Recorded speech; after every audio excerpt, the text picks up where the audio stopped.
With The Rock coming back on Smackdown this Friday, the question was, would Cody Rhodes have one final message for The Rock before we get to the end of the week? We did have Cody Rhodes in the main event on Raw tonight against Grayson Waller, who is not a Raw star. We did have that match, and we did have one member of the Bloodline in attendance on the show, and that was Paul Heyman. The only non-Samoan in the Bloodline was on Raw tonight, in a very rare Paul Heyman segment, because not a great segment. He felt a little off. He was off his game. And honestly, he didn't really have a whole lot to say in that segment. But what we did get was a very fiery, very pissed off Cody Rhodes. That's something I'd like to see more of here on this show. I need more angry Cody Rhodes on Monday Night Raw. I need him to get pissed off. In fact, something that I felt as the show went on, right up until the very end, there was a different feel to it in that there were a lot of angry people on this show. And I like that. I like it when everybody is pissed off at each other. That's when Raw is at its best.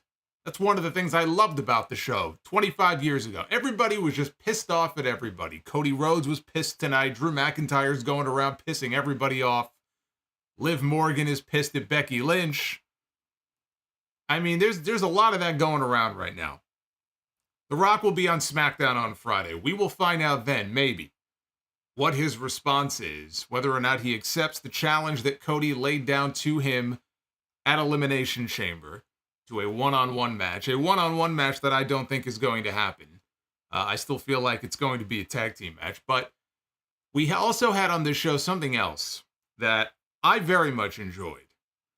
And that is Gunther and the Intercontinental Championship were positioned on this show as something highly sought after as we barrel towards WrestleMania. There are multiple people now who have set up their intentions. They have set up a potential path for themselves to challenge Gunther for the Intercontinental title of WrestleMania.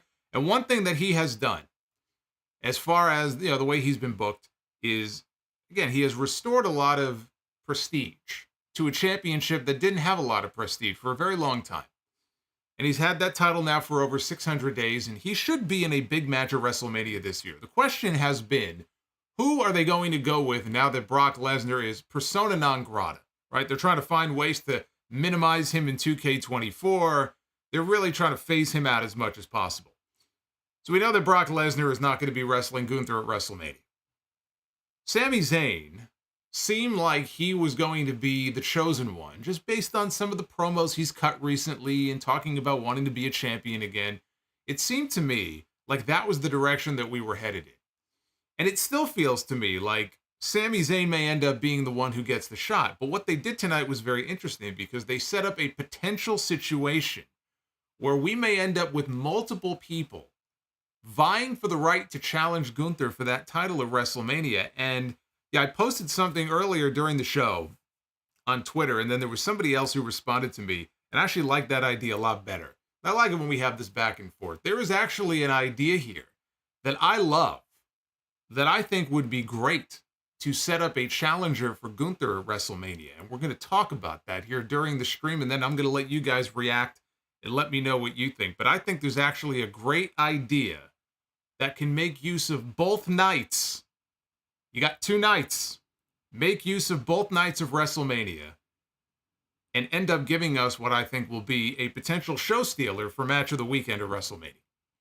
Now, Seth Rollins has the World Heavyweight title. He was on this show, and he was in the ring making a pitch to Drew McIntyre, who continues to kill it on this show. Never one to miss an opportunity to burn CM Punk. He is going to burn this man every single week until Punk is ready to come back, and I think it's great. I mean, it is great because it keeps that feud in the forefront of people's minds. And again, I never thought Drew was going to leave and go anywhere anyway. He'll be around when Punk is ready to come back. But Seth Rollins is going around. Now, we saw Seth Rollins weeks ago on this television show begging Cody Rhodes to pick no for WrestleMania. He wanted him to pick Seth in the World Heavyweight title after Cody won the Royal Rumble. He was desperate to get Cody to pick him. Now, he's moved on from begging Cody Rhodes because Cody Rhodes has made his choice. He wants Roman Reigns. Well, now Seth Rollins is practically begging Drew McIntyre, trying to convince him that they need to put on a united front against the Bloodline. And what's interesting to me about this is, if you just go back a few months, at the beginning of this whole thing with Rollins and McIntyre, it goes back to the end of last year. I can remember a time not all that long ago where Rollins was on television basically telling Drew, move on, get over it. They cost you the title at Clash at the Castle that was 2 years ago. It's time to move on with your life. Move on from the Bloodline. And now here we are only a few months later, and the script has been flipped. And now it's Drew McIntyre going out on television and trying to convince Seth Rollins, let it go.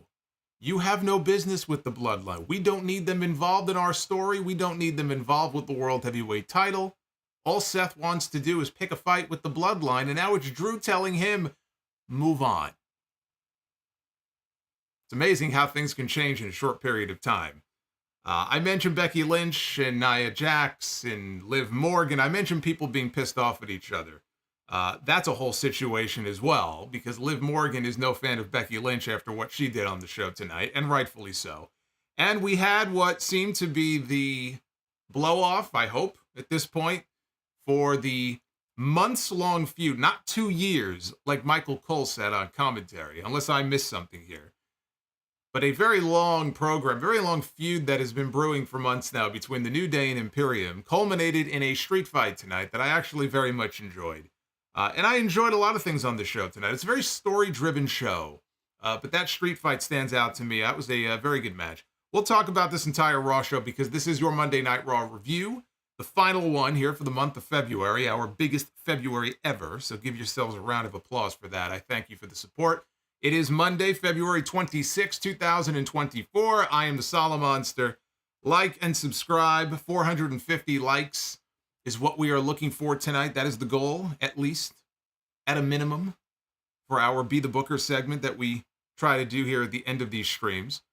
Super chats are open as well. We already had a bunch of them coming on in, and I will be going through them and reading them and answering your questions a little bit later on. You'll see them popping up here right below my face. So get those on in. Raw tonight kicked off with Dominic Mysterio in the ring already to introduce the Women's World Champion, hot off her win in the main event at Elimination Chamber this weekend over Nia Jax. It was Rhea Ripley who came out to a babyface reaction, and I have a feeling that that is going to be happening a lot more often between now and WrestleMania when Rhea Ripley comes out. And not only that, but after what Becky did to poor Liv in her match tonight, that coupled with the fact that people really love Rhea could be a recipe to get some people to be turning against Becky Lynch if they're not careful. Although they may not be able to do anything about it. It may not be their choice. So Ripley got in the ring and she boasted about her win at Elimination Chamber in her home country. She said that Nia Jax may have been the biggest threat to her title. She said it doesn't matter, though, because she's from down under, she said. It doesn't take away from the fact that mommy is always on top. Becky Lynch came out. She said that she and Ripley both had a great night on Saturday. She won the Women's Elimination Chamber match, and Rhea beat Nia to retain her title in front of her friends and family in a packed stadium. And Becky said, now Rhea's family won't have to fly into WrestleMania to watch her lose. And when she said that, she got booed. The people did not like that. The people did not like Becky talking about Rhea losing at WrestleMania. Uh-oh. So Becky said that Rhea is the face, or has been the face of the company, while she has been the heart and soul of it. She said the man can do it all, including beating Rhea, and then she tossed the mic down. Rhea told her, she goes, are you done? She congratulated Becky on winning the chamber and said it's about time she stopped disappointing her. And after some more catchphrases, see, this was my issue with this segment. I like Becky Lynch, like Rhea Ripley, looking forward to the match at WrestleMania. I think it's going to be great. All right, we had a great match last year with Rhea Ripley and Charlotte Flair. I think these two can go out there and also have a great match. These two went out there in this segment tonight and sounded like, for the most part, sounded like a couple of robots. constantly repeating I mean, how many times did Rhea Ripley go out there and talk about mommy and mommy being on top? 3, 4, 5, 6 times? Becky Lynch out there talking about the man, spitting out this catchphrase, spitting out that catchphrase. I mean, it's like a pull string, right? I could almost predict what they were going to say before they actually said it. So they're out there sounding, instead of actually cutting a promo on each other, it just felt like they were out there regurgitating a bunch of catchphrases. That's not what I want out of these two. I know they have it in them to go out there and actually have a real promo battle. Now, you don't have to do it tonight, right? You still got another 5 weeks or so until WrestleMania. I hope we get some proper promos between these two. You know, and they could draw on their history together, and they could draw on whatever they want to. But for God's sakes, I mean, it's like catchphrase mania over here. I want them to sound like actual human beings and not machines. So after Rhea and Dom got out of the ring, Nia Jax ran in from the opposite side, ambushed Becky from behind. She dropped a leg on her, dragged her over to the corner, and she set her up for the Annihilator. Adam Pearce, though, came out. He led a whole gaggle of officials out there to stop Nia from doing the deed, so she did not squash Becky. It was smart to send Dom out there because I think they know that she has a big fan base that want to cheer for her. But she's really the heel. I mean, look, she's part of a heel faction. The Judgment Day is a heel group in this company. Becky is the babyface. Rhea is the heel. The fans are going to dictate who they like and who they don't like, or who they like and who they like more. And there's nothing you can do about it. So it's going to be very interesting to monitor the reactions, not only in San Jose here tonight, but just every week going forward, and then again at WrestleMania, where I think it's going to be, at the very least, it's going to be very mixed. But sending Dom out there is guaranteed heat. So that was smart, even though I don't know that it worked. But he always gets heat. But I think they did that by design to try to, get the both of them booed. But again, the thing about Rhea is she's cool and she's dominant. And that's a recipe to turn somebody babyface, right? That's a recipe to get people to cheer for you. It was inevitable. But the verbiage here was not great. It just, again, it doesn't sound organic. It's like, come on, what are we doing here? I know these two can go out there and they can knock it out of the park on the microphone. Tonight was not one of those nights, though. Tonight was very paint-by-number shit. Nia attacking Becky doesn't surprise me because Nia beat her at the beginning of the year. She has a clean win. Those were her words, too, on the show, by the way. She said, I have a clean win. I beat her clean. That was back at day one, the very beginning of the year. So even though Nia lost at the Chamber, you had to know that the issue with her and Becky was going to pop up again at some point on TV between now and Mania. And so now Nia is an obstacle. She's another obstacle for Becky on the road to WrestleMania. I would not at all be surprised if there was another obstacle in the form of Liv Morgan in the coming weeks. And they have a match on Raw after the events that took place later on in the show, which I'll get to. And I guess after that, the question is, what do you do? I mean, not that I, not that I care, but, and Nia's been fine. I actually, look, I put Nia over on Saturday. I thought that was the best match I've ever seen her have with Rhea Ripley on Saturday. Even the match tonight that she had later in the show at Liv wasn't very long, but it was fine. I can't say I really care what, if anything, they have her doing at WrestleMania. But she's been in the mix a lot lately. And, we've been talking about some of these people that have been called up. Tiffany Stratton was called up. She's on SmackDown. Braun Breaker was called up. He's on SmackDown. I'm expecting Jade Cargill to be called up soon and to be on Raw.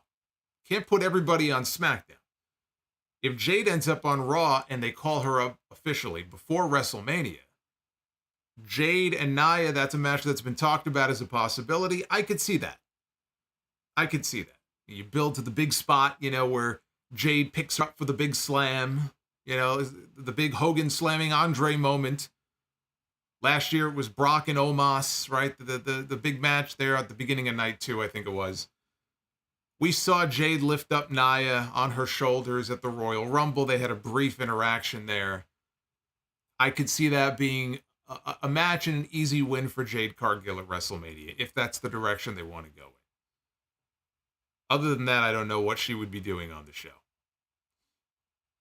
Jackie Redmond interviewed Nia in the back after this opening segment. Nia said there was no way that Becky would be going to WrestleMania after I beat her clean. She said that I went over in our match. Becky did the job. She said Liv Morgan would get 10 times worse what Becky got tonight. Next up, we had Sami Zayn. One-on-one with Shinsuke Nakamura. Man, I remember being in the third row in Dallas for that match at TakeOver. Shinsuke's very first match in WWE. What a match that was. This was also good. This was certainly not as good as that match. But to go from that to go, from where they were then to where they are now, made me realize that they've been in this company for a lot longer than I thought. I didn't realize that Nakamura had been there for that long. That's funny. I got an email probably a month ago. Someone asking me if, Nakamura, if he goes back to New Japan. And I just laughed because, in my mind, it's like this guy came to the company in 2016, right? He tendered his notice to New Japan at the beginning of 2016. He left. He moved to America. And he has been with WWE ever since.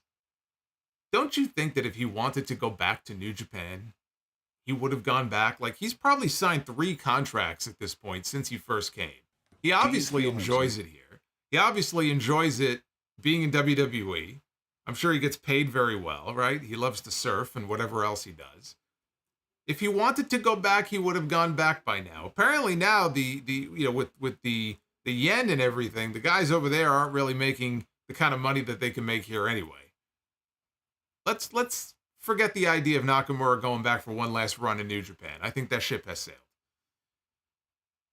So what happened here is we had Sami Zayn made his entrance for the next match. Then they went to commercial. Then they came back with that Nia Jax segment that I just mentioned.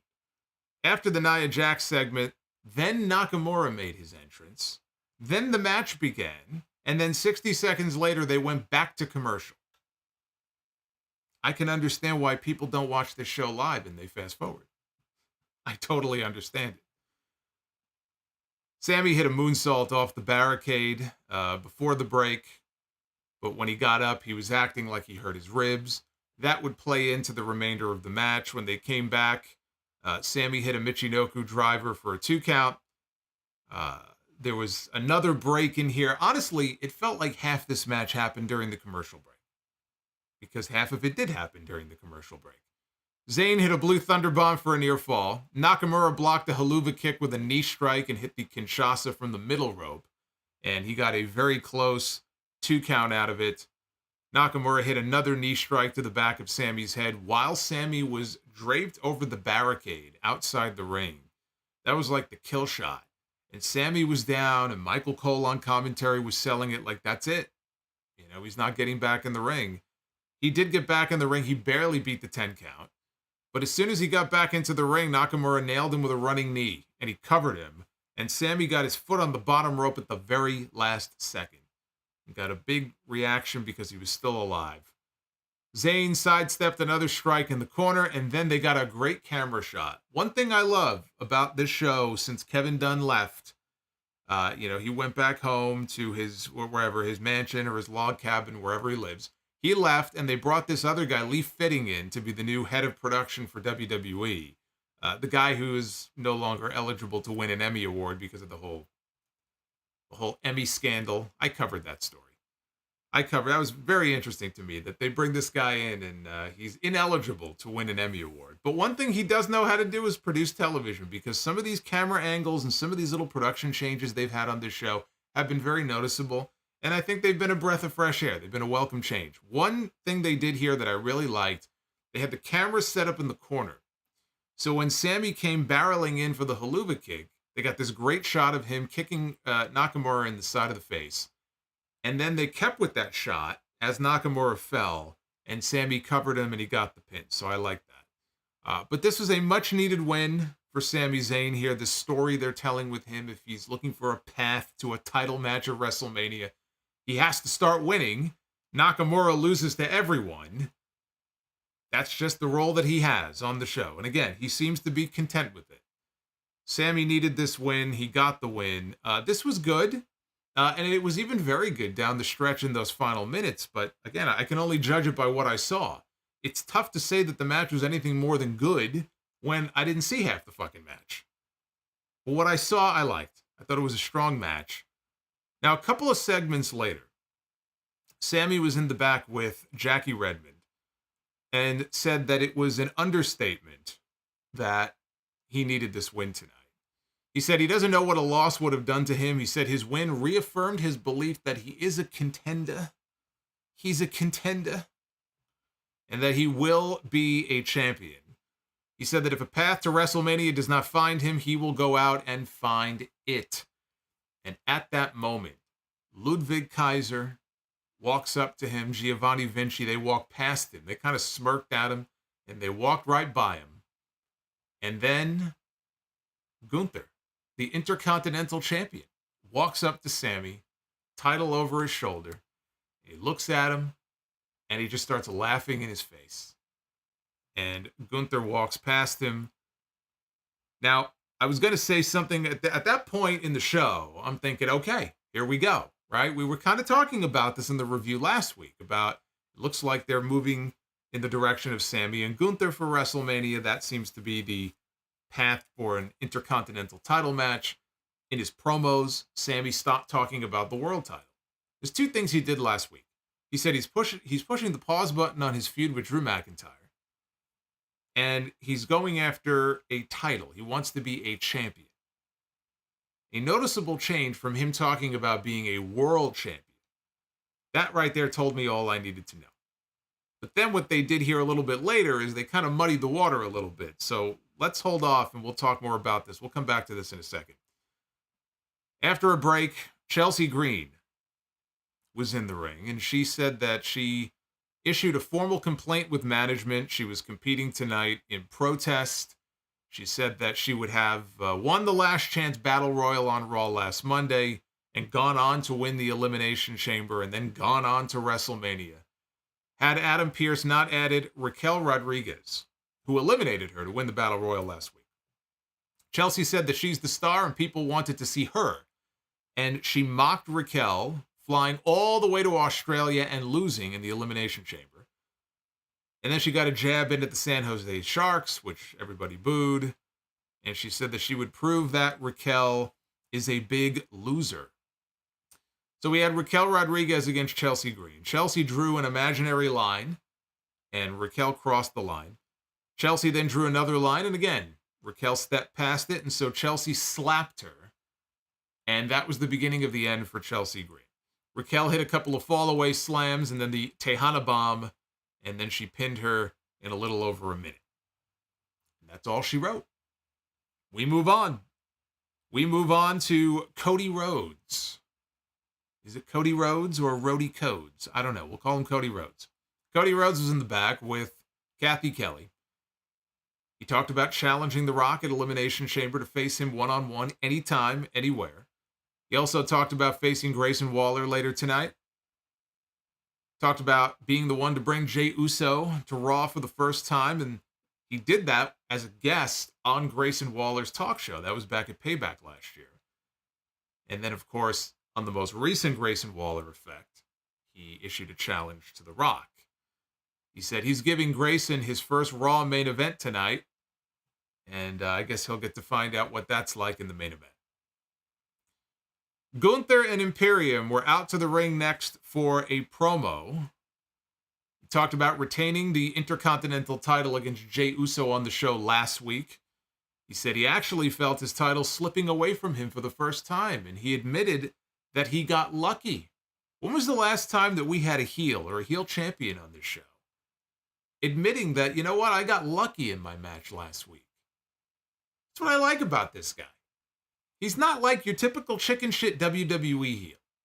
He doesn't need other people to win his matches for him. He doesn't need brass knucks. He doesn't need low blows. He doesn't need a chair. He doesn't need a taser. Right? The mat is sacred. He wants to win with honor. He has no problem looking you in the eye and laughing in your face or making your daughter, your little girl, cry in the front row. That's perfectly acceptable. But he's a man of honor. He didn't ask for Jimmy Uso to interfere last week. but he admits that he benefited from it. He said nobody is perfect, but he comes very, very close.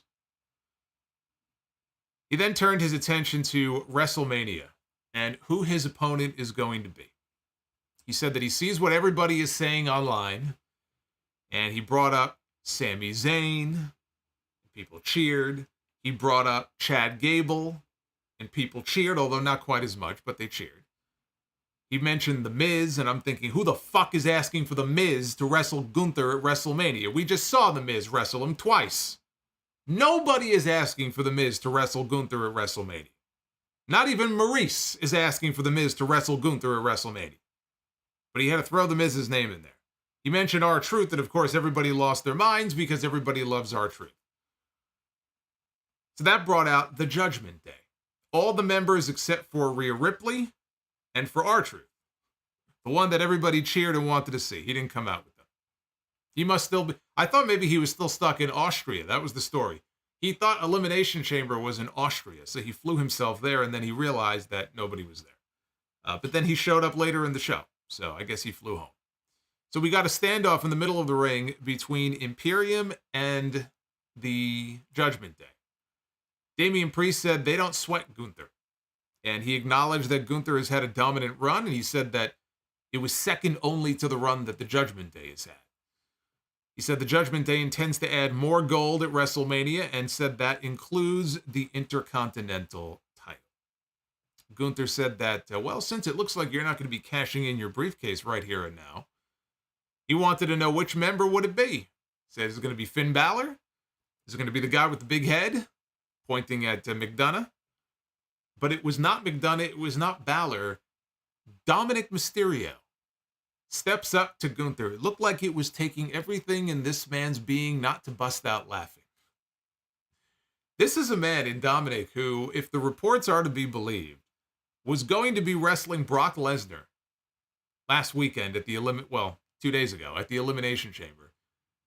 And so he didn't wrestle Brock Lesnar, but now he wants to step to Gunther. Apparently this boy has a death wish. He said the Judgment Day backs up what they say. Gunther gave Dom a very light shove. That pissed off Damian Priest, who went at him, but he had to be held back and restrained by the other members. The fans chanted to let them fight. Priest told Gunther that the Intercontinental title was coming to the Judgment Day, whether he likes it or not. And they left at that point. So an unexpected development here with Gunther and Damian Priest that I did not see coming.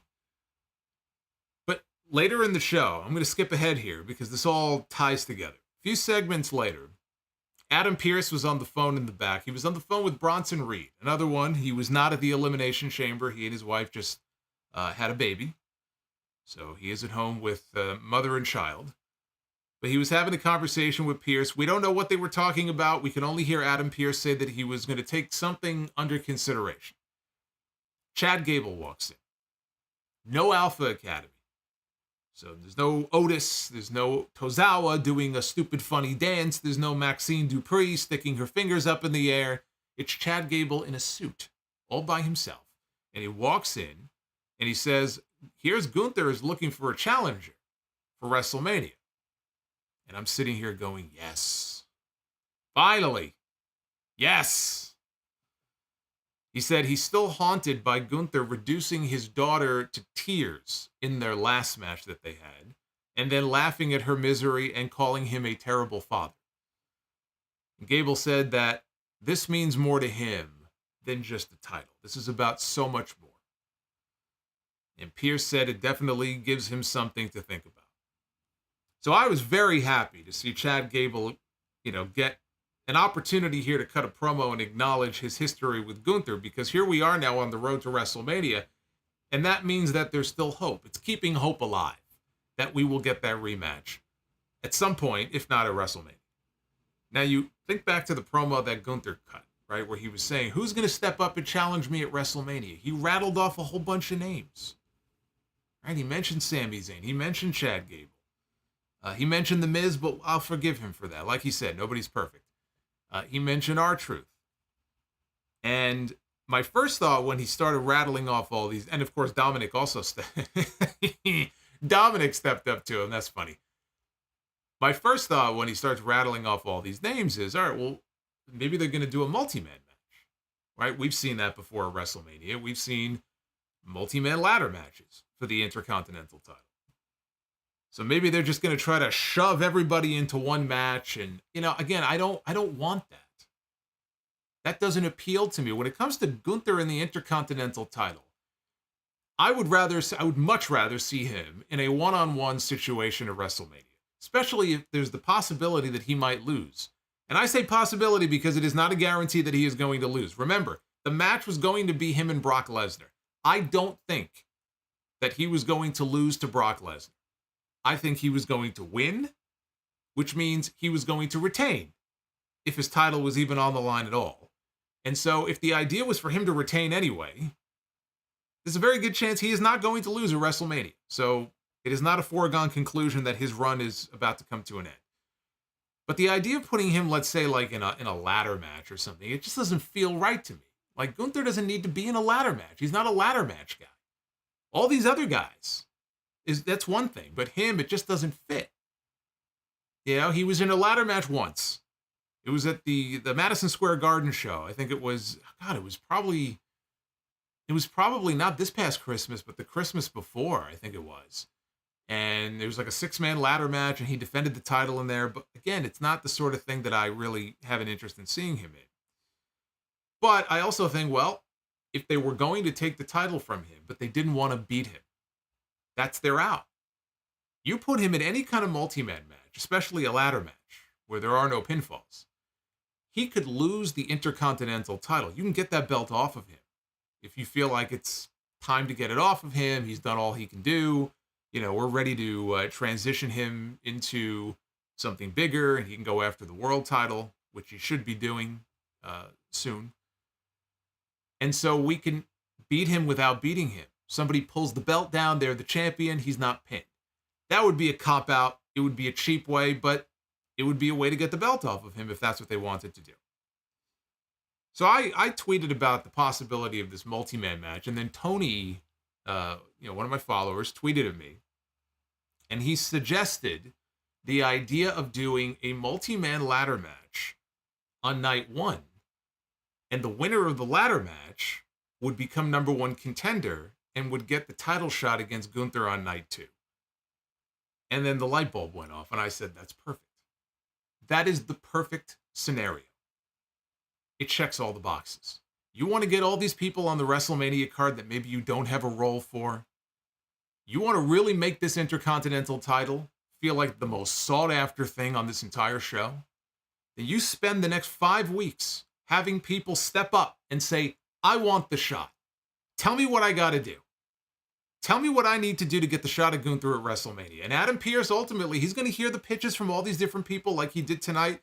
I don't know what he talked to Bronson Reed about. Probably about challenging Gunther. We saw Chad Gable. He wants a shot. Sami Zayn, he's probably going to want a shot.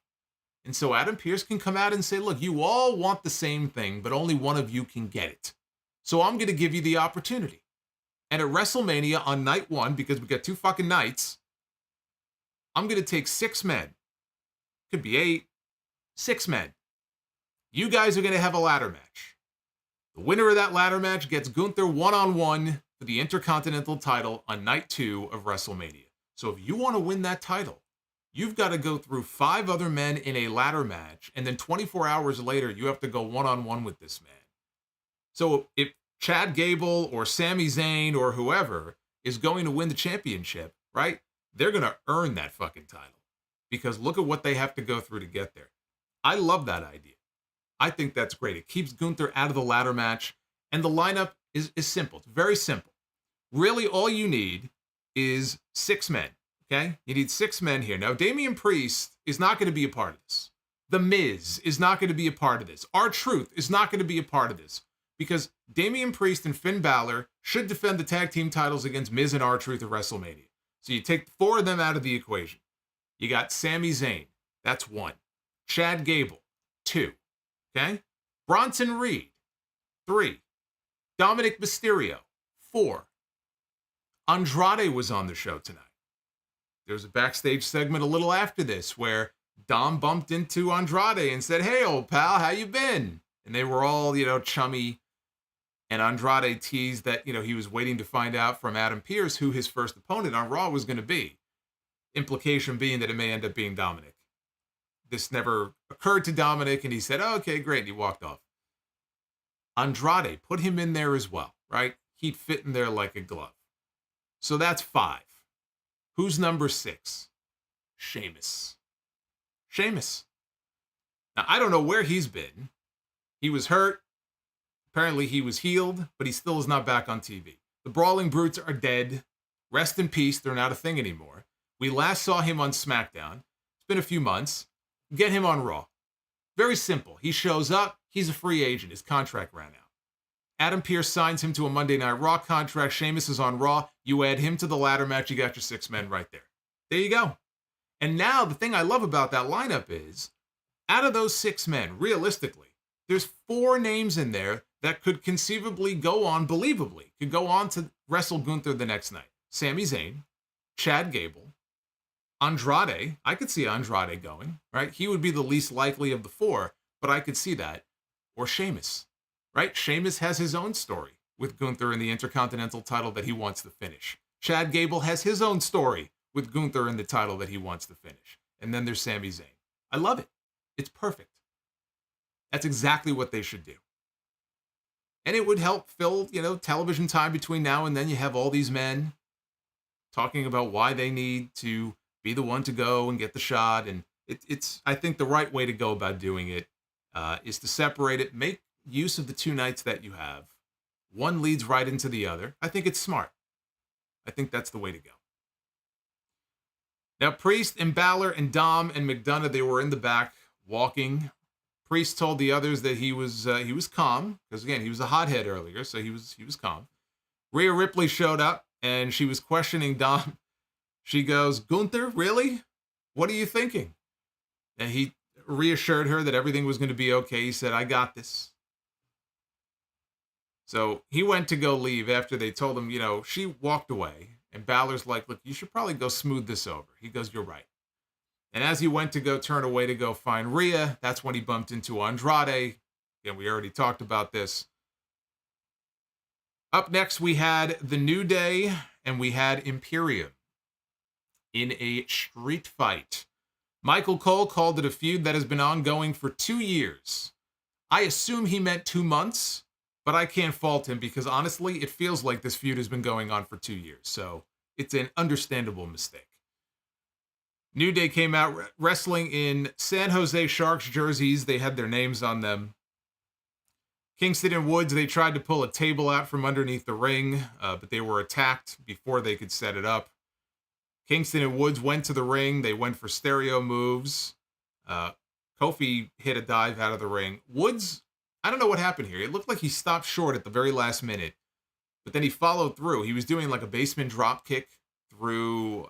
might have been the middle and bottom rope or the top and middle rope, but he kind of stopped first and then did it and kind of barely grazed him, so that didn't really look right. So they went to commercial. Coming out of commercial, they were brawling in the crowd. Quickly made their way back to ringside, though. The only thing, if I had one critique about this match, because it was the blow-off, I hope, and because it was a street fight, it wasn't false count anywhere, but I wish they would have done more brawling in the crowd or maybe up onto the concourse or, just made use of their surroundings more. The majority of the match was spent in and around the ring. So that was the only real critique that I had about it. So they quickly made their way back down to ringside. The crowd was chanting for tables. Kaiser pulled a table out. He got cheered. So then basically he said, "Fuck you." He slid it back under the ring because he's a heel and he does not want your cheers. He's got Tiffany Stratton at home. He does not need your cheers. Kaiser brought a chair inside the ring. He started to work over Woods with it. Kingston was down at ringside, so he couldn't do anything. Kaiser and Vinci, they placed a table in front of Woods, who was hung up in a tree of woe. Kaiser and Vinci then hit simultaneous drop kicks on the chair. Kaiser came in from one angle. Vinci came in from the other. And Woods ended up falling out of the ring to the floor. Kofi returned. He hit a crossbody block, took out both men. Kofi hit an SOS on Vinci and then slammed Kaiser on top of him. And Kofi then set up a table on the floor, and he tried to suplex Kaiser from the ring out and over through the table.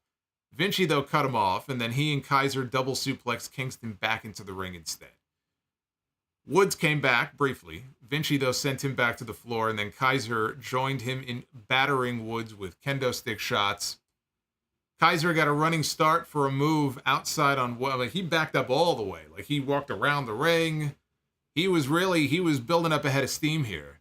And so here comes Kaiser, but as Kaiser is coming in, rounding the bend, before he could make contact with Woods, here comes Kofi, who launches himself off the ring steps, and he blasts him in the head with a knee strike. Vinci then put Kofi down with a wicked clothesline. And then back in the ring, Vinci, man, let me tell you something here. When he gets going here, he's a scary dude, because he murdered him with that clothesline. And then when he got Woods in the ring, he took that kendo stick, and he was just beating the shit out of him with it. And then Kaiser came in, and he had a chair, and they were beating this man down. Kingston and Woods, they fought back. They ended up getting kendo stick shots in of their own. Xavier told Kofi to get the tables, doing their best Dudley Boy impression. Both men went to ringside and pulled out a table. Kingston placed Vinci on the table and held him there. Woods went up top, hit a top rope diving elbow, which looked great, right through the table. Back inside, Kingston draped Vinci over his knee while Woods stomped him. And New Day had the win in hand until Kaiser pulled the referee out of the ring before he could make the 3 count. Kingston and Woods, they set up for the Midnight Hour, which Michael Cole noted was a tribute to Big E. Vinci, though, shoved Kingston off the top rope, and Kofi took a bump through the table, crashed and burned. That took care of Kofi Kingston. Vinci bashed Woods with a cookie sheet, and then Kaiser ran Woods into a chair that was wedged in the corner between the ropes, and then he got a deep roll-up, and there was no kicking out of that. That's a win for Imperium. As WWE street fights go, this was as physical a match as you're going to see. These two teams went out there. There were some highlight reel bumps in there, especially with Kofi there at the end through the table. Woods with the diving elbow through the table like he was Shawn Michaels at SummerSlam back in 2002 when he came back. It was a physical match. It really was. And you're not going to get blood. There are things that you are just not going to get in WWE when it comes to a street fight or a hardcore match. You'll get stuff in AEW. See, it's weird. Like AEW, you'll get too much. And WWE, you won't get enough. There's like no happy medium here. But I thought it was very good. I thought that for a match that was supposed to be the blow-off to a long feud, I thought they did it justice, and they went out there, and I thought they did a very good job of living up to that bill. And I think also that in this feud, New Day brought the best out of Imperium, because Imperium were job bait. That's what they were. Gunther has been booked strong from day one, from the moment he got called up. But Kaiser and Vinci, I mean, they were out there like enhancement guys. They couldn't get a win to save their lives. And then this feud started, and all of a sudden they were able to rack up wins. We saw what Kaiser did to Kofi when he injured him all those weeks ago, right? That was a vicious attack. We hadn't seen that side of Ludwig Kaiser yet. And now here in the street fight, again, these guys are going out there. There were no jokes. New Day wasn't out there doing jokes and playing instruments and doing all the stuff that you're used to seeing them doing. Week after week, we had a chance to see a more serious side of Kofi Kingston and Xavier Woods. And it's a welcome change, because they've been doing the same shtick for years. Now we got to see a more serious side of them. It was refreshing. So I think these two teams brought the best out of each other. And I can only hope that that continues. Whatever they're going to move on to now, coming out of this, I hope that they can, stick with it. I'm not saying that New Day has to come out there and be pissed off and angry every single week, but it's nice to see that side of them more often. We had Shayna Baszler and Zoe Stark against Candice LeRae and Indy Hartwell. Earlier in the day, Baszler and Stark said that they did not appreciate that Indy and Candice got a women's tag team title shot on Saturday just because Indy is from Australia. They found this highly offensive. They told Asuka and Kairi to pay attention to tonight's match because they would make their opponents tap out. And then they would do the same to Asuka and Kairi and then finally become the women's tag team champions. That's what they said. I don't think it's going to work out that way, but I'm just reporting to you what they said. Now, in the match here, Baszler stuffed an early DDT attempt by Candice and then hit her with a knee strike. She bent LeRae's arm and then stomped on it. Zoe tagged in. She targeted the arm as well. Indy eventually tagged in, hit a spinebuster on Zoe. Baszler had already tagged in, though. And so she caught Indy from behind, locked her in the Karafuda clutch, and Indy quickly tapped out. So I'm glad that Indy Hartwell got her moment in front of her fellow countrymen on Saturday, because that's probably the only moment that she is going to get. It's very clear that she and Candice are not going to be the focal point of anything anytime soon. But what they're trying to do is they're trying to take a select few number of women's teams and really try to build them up. The crowd didn't care about any of this. The crowd was flat. Not that this went very long. This went maybe 2 minutes. But, you know, they've got to try to build up some of these teams. They don't have much of a division. So take 2 or 3 teams and really try to book them strong and build them up. That's what they're trying to do with Shayna and Zoe. But problem is, none of these women are over. And that's a problem.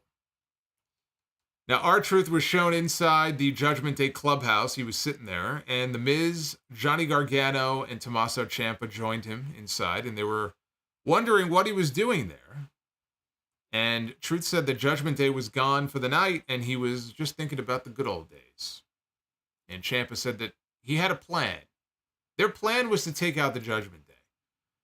And he asked Truth, "Are you ready?" Because again, Truth thinks that Johnny Gargano and Tommaso Ciampa are Shawn Michaels and Triple H. So they asked him, "Are you ready?" And they all went off together, and Truth took his little portable television with him and whatever. That was the entire segment. Then we had the men's Elimination Chamber match winner, Drew McIntyre. One of my favorites on Raw and SmackDown is Drew McIntyre, on his way to the ring to address his public. And he looked up at the WrestleMania sign and he told the crowd, "We did it." He said, "Thank you. You don't achieve success alone. Thank you for putting those hands together and praying harder than you've ever prayed in your entire life. Because of you, this happened." Drew McIntyre against Seth Rollins for the World Heavyweight title at WrestleMania. He said he feels like hell. He's jet-lagged. He was the first man in the chamber and the last man standing. And he got his eardrum busted. And after the show, the doctor told him that there's a chance he might not make WrestleMania. I knew exactly where he was going with this. I knew exactly where it was going, and he did not disappoint. Point to the sign. There you go. Right there. We're talking about WrestleMania. Drew McIntyre is going to WrestleMania. And he said he looked that doctor in the face and he said, "Who do you think I am, CM Punk?" He goes, "Nothing is going to stop me from going to WrestleMania." And then he sat down cross-legged in the middle of the ring and got a big reaction for it too. He said, "Punk, I know it hurt you not to be in the chamber, and it probably kills you to see me in the World Heavyweight title match. But I thought about you after the match, and I wanted to do something," he said, "special for you." He said, "I know you're straight edge. I know you don't drink. So on the way home, I drank twice as much for both of us to celebrate." What can you say? I say it every week. This man is on a roll right now. This man, it is to the point now, and I never would have said this before, because his promos were never his strong suit. In fact, when he was a babyface, some of the shit that he was doing was just fucking cringe. But as a heel, in this character that he has developed over these last several months, it has gotten to the point where I actually look forward to Drew McIntyre interview segments now. I never would have said that before. Then he invited Seth Rollins, the champ, out to the ring. So out comes Seth Rollins, the World Heavyweight Champion, and he joins McIntyre in the ring. He congratulated Drew for winning the Chamber and clawing his way back to a world title match. Rollins said that McIntyre now has an opportunity to do what he has wanted to do since 2020, which is go to WrestleMania in front of a capacity crowd and wrestle for the championship. The only problem is he's got to get past him to do it. McIntyre said that he wanted Rollins to be 100%. He questioned why Rollins would be going to Smackdown to fight someone else's battle. He told Rollins that if he pisses off the Bloodline, they will cost him the match at WrestleMania. He told Rollins to back off, which is great advice. I mean, the man makes a point. Why is Seth Rollins interjecting himself into something that he has no business interjecting himself into? He's not wrong. Rollins then cuts this promo. He tells McIntyre, I respect what you said, but some risks are worth taking. This is where we got melodramatic Seth Rollins. He said that he's thought about all the potential negative outcomes, and McIntyre may be right. He said it may be an easy night for you at WrestleMania, but what if you're wrong? And he said that some risks are worth taking. It's the second time he said that. He said he's been selfish in his career and in his life. He said he thought gold would fill the void, but he still felt empty inside. He said that it wasn't until he had his daughter that he realized that everything is not about him. He said that taking down the Bloodline is bigger than both of them. He said that if they don't take the Bloodline down before WrestleMania, it's only a matter of time before they come for the World Heavyweight Championship.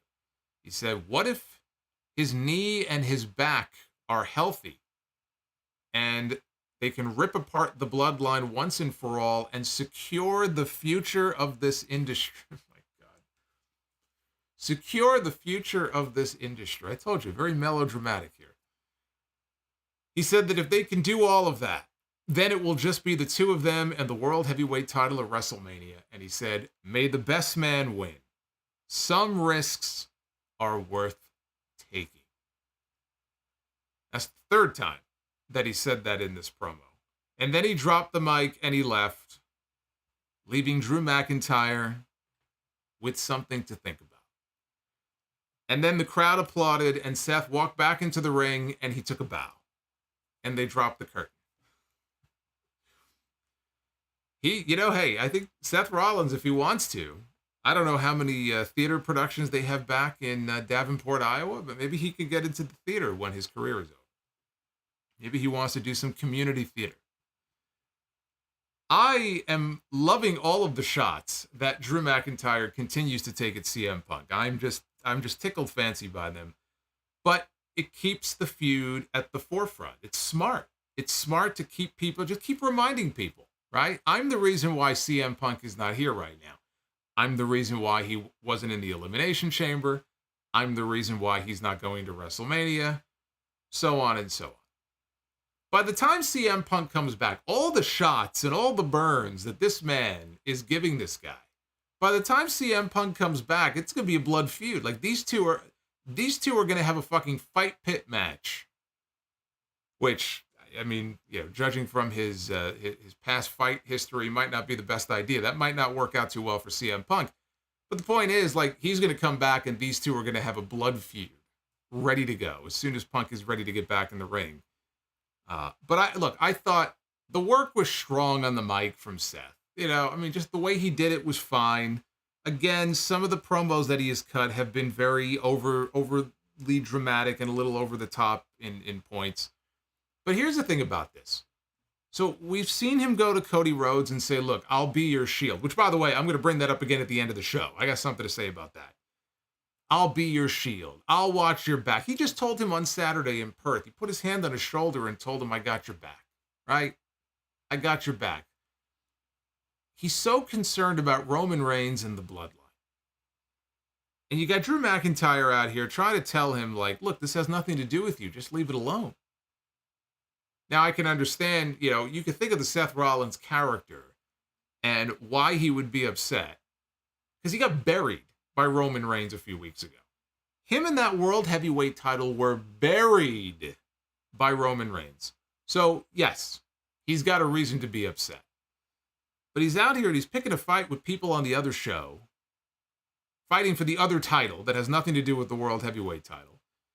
And from Drew's perspective, I mean, look, the Bloodline has no beef with Drew McIntyre. They actually helped him win last week against Cody Rhodes. They basically gave him the assist, the unintended assist. He's got no beef with the Bloodline. The Bloodline's not coming after the World Heavyweight title. So they're really stretching things here, making it like, oh, they're going to come for you next. You know, they're going to come for your championship. It felt to me like he was trying to convince him to join with him in like a united front heading into WrestleMania. Yes, you and I are going to fight, but let's stand together against the Bloodline. So I'm not really sure exactly what he was getting at. I'm not sure exactly what this is leading to. We've been talking about the possibility of a tag team match on night one with Rock and Roman against Cody and Seth. Is there a possibility that what they're teasing here is a 6-man tag on night one, where it's Cody, Seth, and Drew putting their differences aside before their match at WrestleMania, taking on Roman, Rock, and Solo Sikoa? Because we know Jimmy Uso is going to be occupied with Jay. Solo is the only member of the Bloodline that's really unaccounted for and has no match at WrestleMania, unless John Cena comes back and they rematch Solo and Cena, which is possible. Don't know that Cena's going to be there. So is that what they're going to do? And then in the course of the match, Drew betrays Seth just to fuck him over because, you know, why not? Puts more heat on their match on night two, and that's what leads to the babyfaces losing to the Bloodline. I don't know. I mean, is that what they're getting at here? We'll have to wait and see what they do on the show next week. So that was a little weird to me. I don't know where they're going with that. But I said at the beginning of the review, you know, at the beginning of all this months ago, it was Seth telling Drew, get over it, move on. And now here we are, and it's just a complete 180. And now it's Drew telling Seth, enough, move on. It doesn't concern you. You're obsessed with these men. Either way, I think it's not looking good for Seth Rollins to walk out of WrestleMania with the World Heavyweight title. If it was him and CM Punk, that was the original plan. There's a very good chance that Rollins was not walking out with that title. I think it goes one of two ways. He's either losing to Drew, which I would be perfectly fine with. If anybody has earned a run here, it's Drew McIntyre. Or Damian Priest is cashing in his Money in the Bank, and he's winning the World Heavyweight title at WrestleMania. Either way, at this moment, as we sit here now, I know it's a little early to do my WrestleMania predictions, but it don't look good for Seth Rollins. And frankly, I'm okay with that. Because Rollins has been champion since May. We are coming up soon on 1 year as World Heavyweight Champion for Seth Rollins. I don't have an issue with having a strong champion having a long run. What I have an issue with is having multiple champions, having a strong run that goes too long, all at the same time. We have Roman Reigns. He is the WWE Champion. He has been the Universal Champion now for, what, almost 3.5 years? Right? Long fucking time. 1,200 something, 1,300 days, something like that. We have Rhea Ripley, who's coming up on 1 year as the Women's World Champion on Raw. We have Gunther, over 600 days as the Intercontinental Champion. Now we have Seth Rollins coming up on almost a year as the World Heavyweight Champion. People have to lose those titles. At some point, somebody's got to lose. Hey, Seth, you're the odd man out here. Roman's going to lose too. But I think getting the belt off Seth will shake things up and make things more interesting because, frankly, I'm bored. I'm bored, and WrestleMania feels like the right time to take that fucking thing off of him and move it on to somebody else and let Seth Rollins chase. Let him chase. Let other people chase. It doesn't matter. The title is going to be chased onto Gunther by the end of the summer anyway. Everybody else is fighting for second place. They just don't know it yet. We had Nia Jax one-on-one with Liv Morgan. Morgan went right after Nia. Nia dropped her with a Samoan drop. Dropped her with a Samoan drop. Right. Nia put Morgan in a stretch muffler and then flung her face first into the middle turnbuckle. Nia went for a leg drop on the apron. Morgan dodged it, and Nia landed on her hole. Poor Nia. Liv followed with a suicide dive, and that took Nia down, and it took us into the commercial break. Jax was in control after the break, and Liv avoided a senton and then hit a missile dropkick. She followed that with a code breaker, only got a 2 count. Morgan dodged a charge, and Nia went shoulder first into the ring post. Didn't matter, though, because Nia caught Morgan as she dove off the apron and then drove her into the ring post. When all of a sudden, who should arrive at the scene? Becky Lynch. Becky Lynch, she attacks Nia Jax for the disqualification. Becky slams Nia's face repeatedly into the top of the announce desk. Nia, though, managed to escape when the referee held Becky back. And the camera focused on a very unhappy Liv Morgan at the end of this match. Now, in the back later, Becky was pleading her case to Adam Pearce for a match with Nia Jax. She said that she cannot move on and look towards WrestleMania until she gets her hands on Nia Jax. And Pearce said, "How's next week sound?" And Becky said, "That sounds great." And they started to play the music that they play for the bumpers in between the segments, the Raw music. And then Liv Morgan walked up to Becky Lynch, and they abruptly cut the music off like this was not expected. And Liv was very upset. She was very pissed off. And she said, "Not everything has to be about you." And she stormed off. So not only is Becky Lynch in a situation, she has a lot of fans, but she's going to go out there in certain cities and get more boos than cheers when she is in the ring with Rhea Ripley, because people like Rhea Ripley. Now, she's screwing over poor Liv Morgan. Liv Morgan has every right to be upset. Becky Lynch could not control herself, and she cost her the match. Nia Jax won by disqualification, and Liv Morgan did not get the chance to beat Nia. That is Becky Lynch's fault. She has every right to be upset about that. It was a very heel move by Becky Lynch, very selfish. And so what I said earlier is, Becky, now we know she's wrestling Nia next week on TV. So that's one obstacle that she now has to face on her road to WrestleMania. Liv Morgan is going to be another, because I think that'll be the next one. 2 weeks from now, it'll be Becky Lynch against Liv Morgan on Raw.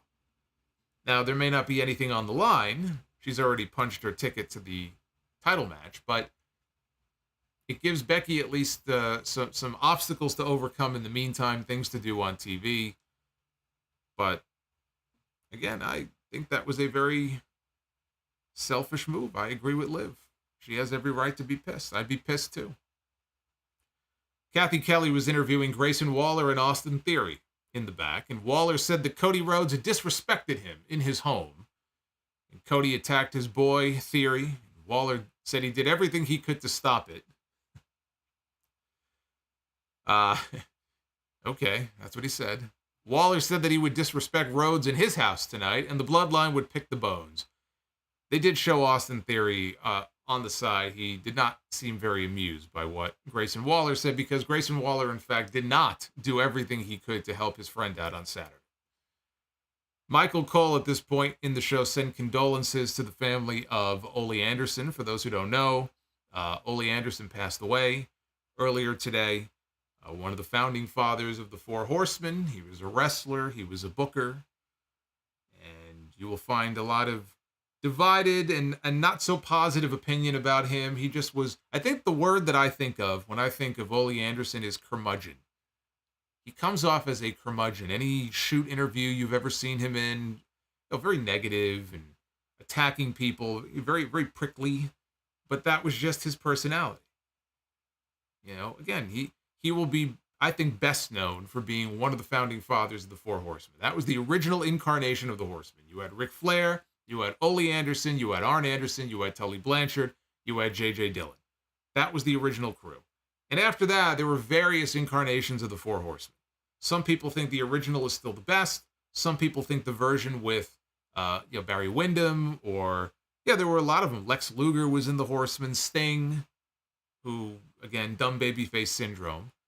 We all know how That always worked out when Sting would put his faith and trust in Ric Flair. We had Mongo. We had Paul Roma was a member of the Four Horsemen when the deal to bring back Tully fell through because of a failed drug test. So they put Paul Roma in there.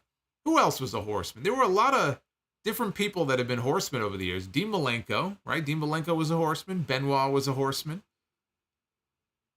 Pillman was a horseman. Right? I said Mongo. Who else was a horseman? Was Kevin Green? Was Kevin Green ever officially a member of the Horsemen? Sid, yes, Sid was a horseman. But yes, Ole was one of the OGs. So, Jey Uso was interviewed backstage by Jackie Redmond. And she asked how Jey would get back into the title picture. Oh, Jeff Jarrett, that's right. Well, of course, I would forget that Jeff Jarrett was a member of the Horsemen. Like, oh yeah, that guy. I forgot. Hennig, well, that was all part of the ruse, though, right? Hennig was technically a member of the Horsemen, but he was never really a member of the Horsemen. Jey Uso said that he would keep on being himself. That's how he would get back in the title hunt. He said he gets so close to something and that he falls short because whether it's his past enemies or even his own family members. He never named Jimmy. He never directly addressed Jimmy or what he did last week. He just sort of alluded to it. Drew McIntyre walked into the picture. And now I'm thinking, man, have you not done enough damage tonight? Must you now make Jey Uso your target? He said, look, he's riding high right now, but he can relate to what Jey is going through. And he said, from the bottom of my heart, you deserve this. And Jey punched him, and they fought until they got pulled apart. And next week, the two of them are going to have a match, so that is official for next Monday. It will be Drew McIntyre against Jey Uso. The main event of this show was Cody Rhodes, one-on-one with Grayson Waller, who had Austin Theory in his corner. Lots of fans for Cody in the arena. They were loud for him at the beginning of this match. Loud Cody chants. He cleared Waller from the ring. Cole said that he had breaking news. We have breaking news on this show. This is what he said. They're saying all over the internet that Paul Heyman is backstage here in San Jose. Who are these they that they're talking about? Now, I did have one person tell me that you could see Heyman in the background during the Grayson Waller interview. So I guess according to Michael Cole, the internet was ablaze with talk about Paul Heyman being on Raw. When they came back from commercial, Cole said it has been confirmed that Paul Heyman is indeed backstage here at Monday Night Raw. Pat McAfee wondered who else from the Bloodline was with him. Cody hit a disaster kick on Waller for a 2 count. Theory climbed up onto the apron and then dropped off when Cody came over.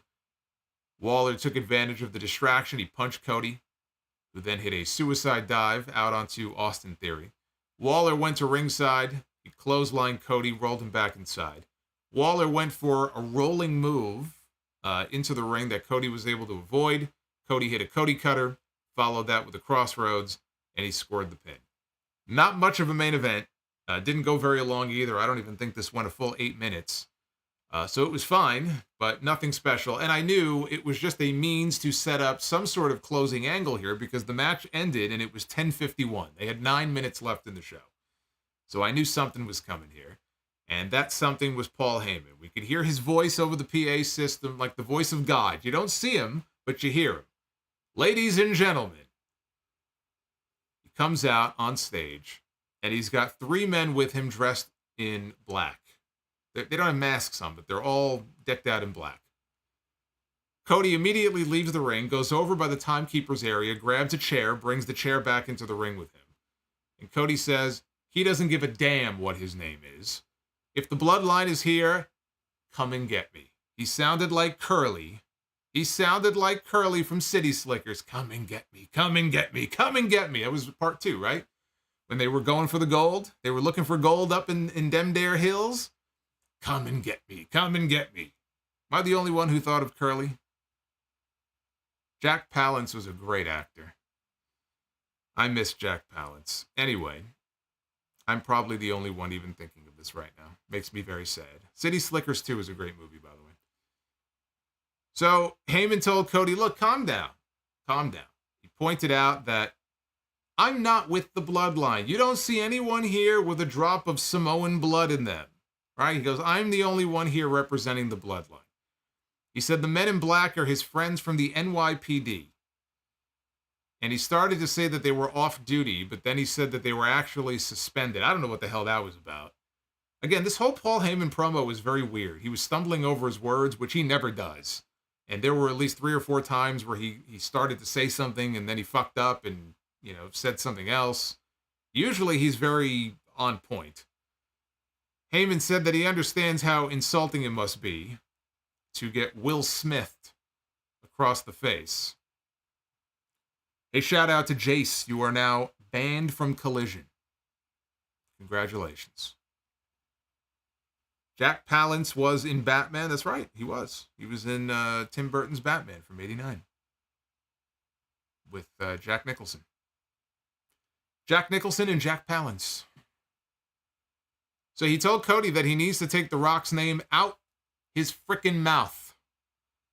Heyman said he's begging him, please, pretty please, with a cherry on top. Please withdraw this challenge to The Rock, or else. And Cody said, or else? Or else what? You want to know why I haven't rained holy hell on this microphone about your boy Dwayne and why I haven't trashed him in the media? And I'm sitting here going, here we go. All right. It's about time. We're going to get our explanation. Here we go. I'm all ears. Cody's going to finally reveal all. You know what this man said? You know what the big reveal was? And I'm hoping it's not actually what they are going with here. But do you know what Cody said here? Cody said, it's because I, like everyone in this building, was a fan of The Rock. He said he comes from a family that every meal was determined by tickets sold. And nobody sold more tickets than The Rock. But he said, I'm done. I'm absolutely fed up with being nice. But if it's a bloodline setup, come and get me. Heyman told him, I got a better idea. And he and the geeks got up on the apron and he asked, may I? He wanted to get in the ring. And Cody says, no, you may not. And the 3 men got in the ring anyway. And Cody said, let me make this clear. If one more person takes a step towards me, I am going to drop every single person standing in this ring. And Heyman said, I respect that. And he went to go take a step into the ring anyway. And so Cody grabbed the chair and he used it on the 3 guys. He beat them down. He dropped one of them with a crossroads. So then Heyman retreated outside the ring. And Heyman ends up pulling out not 1, but 2 smartphones. He's got a second one now for The Rock. He pulls out his 2 phones. He tells one to call Roman Reigns. He tells the other one to call The Rock. He's got a fucking phone for The Rock. This is a glimpse, by the way, into what we can look forward to if Roman Reigns retains at WrestleMania. You're going to get another 6 to 12 months of call Roman Reigns. And maybe now, every now and then, it'll be call The Rock. Do you want another year of call Roman Reigns? Because I don't. He told Heyman, go ahead, call him, because the bloodline is not hunting me. I'm hunting the bloodline, which was the money line right there. The men in black got up again. Again, Cody beat them up. This time he threw them out of the ring. And the show closed with Cody standing tall. Paul Heyman was talking into his phones. I mentioned Seth Rollins earlier. I mentioned Seth Rollins telling Cody Rhodes, let me be your shield. I'm going to stand beside you in this battle with the bloodline. I got your back. Where was his shield? Where was Seth Rollins? We know he was there. He was in the segment right before this. Where was he? No Seth Rollins. Cody was surrounded. Paul Heyman was there. No Seth Rollins. I thought that was ridiculous. I don't know if the reason that Cody gave in this segment is going to be the actual reason that they're just going to settle on as far as why Cody stepped aside for Rock in the first place, because we never did get the explanation. I sure hope not. I stepped aside because I like The Rock. I'm a fan of The Rock. I used to drop the people's elbow on my friends when I was a little codester. He sold tickets. That's not a fucking explanation. When you go out there and you win the Royal Rumble and you get fucked at WrestleMania and you spend the next year of your life scratching and clawing and fighting your way back up to the top, and you win the Royal Rumble for the second time, which is a very rare thing. He's only the fourth man ever to do that. You don't turn around because I have respect for this man. I like this man. This man sold tickets. It's The Rock. So I'm going to step aside. That can't be the explanation. I am trying to be optimistic here that they will have something that is not so lame, but the fact that they teased that he was going to come out with it tells me that they've got something up their sleeve. And in one of these segments in these next few weeks, we might actually get some more clarity on exactly why Cody did what he did, because I don't think that they would allude to it unless they were planning on actually telling us the reason. I sure hope not. I sure hope they got something in mind here. Honestly, this angle here at the end of the show was not really much of an angle. It actually felt to me like they were stalling for time a little bit there at the end. It kind of dragged, like they were just standing around. It felt to me, I was expecting something to happen where he was going to get ambushed or Rollins would come out. Something was going to happen, and then nothing happened. The guys in black got up. He beat him up again, threw him out of the ring, and posed. So it was just very weird. And again, Heyman felt off. There was something off about this entire segment. The thing that I liked the most about it, though, Cody, the fire that he had in his promo. So many times when Cody Rhodes comes out here, he's in the suit. What do you want to talk about, right? He's like a politician out there. He's very calm and cool, very much like John Cena in that way. And I think that's on purpose. I think Cody wants to be the next John Cena. And who wouldn't be, right? John Cena was the face of the company. He was the guy for so long. He was like the perfect person that you would want in that position. He was the narrator of the company. He would come out there on television. Hey, Hydrograd, thank you. He would come out on television and literally narrate some of the different things that were going on with other people on the show. Right? He wants to be the John Cena of Monday Night Raw. And John Cena rarely came out and was ever angry about anything. John Cena always came out there with a smile on his face. John Cena could have lost the world championship on pay-per-view the night before. He could have then, after losing the world title, been loaded up on a forklift. They could have elevated the forklift up in the air, and they could have dumped him into a fire pit. He would have walked out on Raw the next night without a scratch on him and a big smile on his face. With a new t-shirt. Like nothing would faze that man. But tonight, we got to see angry Cody Rhodes. He was out there. He was pissed. He said, I'm not taking this shit anymore. No more Mr. Nice Guy. Good.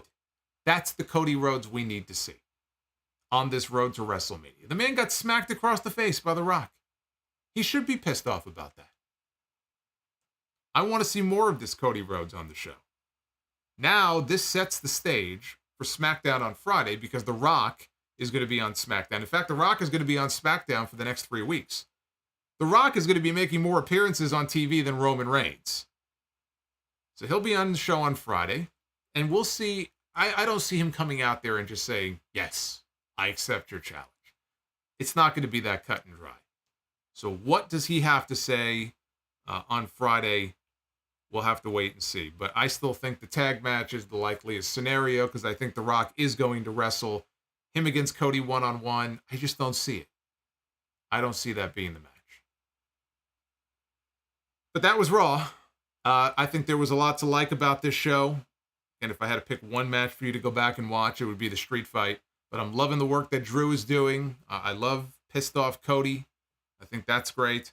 And I love the focus on the Intercontinental title. I do want to hear from you guys about the idea that I talked about, though. I really do. I like that idea a lot. And I really think that's the way to go. It's a way to get all those guys on the show, but in a way that makes sense. By doing a multi-man ladder match on night one, with the winner getting a one-on-one shot with Gunther on night two. And you got Gunther up in a skybox on night one watching that ladder match smoking his cigar, which he does in real life, smoking his cigar with a big fat smile on his face because he knows that everybody in that ladder match is killing each other. And they're going to be at a disadvantage on night 2. It's just a tougher mountain, a tougher hill for them to climb to get from night 1 and win then win again on night 2. I think that's a perfect way to go about building towards the Intercontinental title match at WrestleMania. I think it's brilliant. Let's take a look at the Twitter poll. We got 46.6% of you giving this show tonight 4 stars. 34.6% give it 3 stars. 10% 2 stars, and 8.5% give Monday Night Raw a whopping 1 star. You can go ahead and get all your stars in at Solomonster. Go ahead and vote. Let me know what you think of tonight's show. All right. And let's see what you guys have to say about pretty much everything. Everything and anything. Super chat time. Now, again, some of them, for whatever reason, are not showing up here. So I'm going to be going back and forth. I got another list over here that has everything in it. Very annoying. So this may not sync up exactly the same. But we got them all right here. All right, let's see. We go all the way back to the very beginning, and we begin with Groovy Goose. Groovy Goose dropping a super chat here saying maybe the reason why The Rock is working more dates is because he wants to prove the haters from RSPW wrong. So that's the reason why? There is an RSPW video that I did way back when. Dug up some posts from 98, I think it was. Or maybe 2000, like 98 to 2000. All this hate that The Rock was getting back when The Rock was like at his peak. Just to prove that wrestling fans were always a miserable bunch. So now he's trying to win over all the Rock haters all these years later. Is that what you're saying? I think that's a bit of a stretch. But, okay, I'll go with it. Bobby's World 2110. You and I agree on a great many things, except one. You have always said that the best broadcast team ever was Gorilla and Bobby the Brain. He says, for me, I just have to say that Michael Cole, and then I was about to say, and then he had a second super chat. He goes, haha, just play it. But I was always more partial to Gorilla and Jesse the Body, not the Brain. Not that the Brain wasn't brilliant. I just prefer Jesse's analytical approach and his arguments with Gorilla. You had me there for a second. You get no argument out of me. I think that, I think Gorilla and Jesse were great. I think Gorilla and Jesse were great. It's just that I got to go with Gorilla and Bobby. They were the most entertaining. Gorilla and Jesse, though, were fantastic, too. I can't hate on that. We got GMB chiming in. In your opinion, who will Bianca duel with at WrestleMania first? Rhea Ripley or Jade Cargill? I think Bianca and Rhea is going to be the WrestleMania 41 match. So I'll say Rhea Ripley. Zay97, who would you say is the best at solo promos and the best at one-on-one promo battles? The solo could go to anybody, but the best battler has to be Cena. Cena was great. Cena embarrassed The Rock on the mic, which was not an easy thing to do.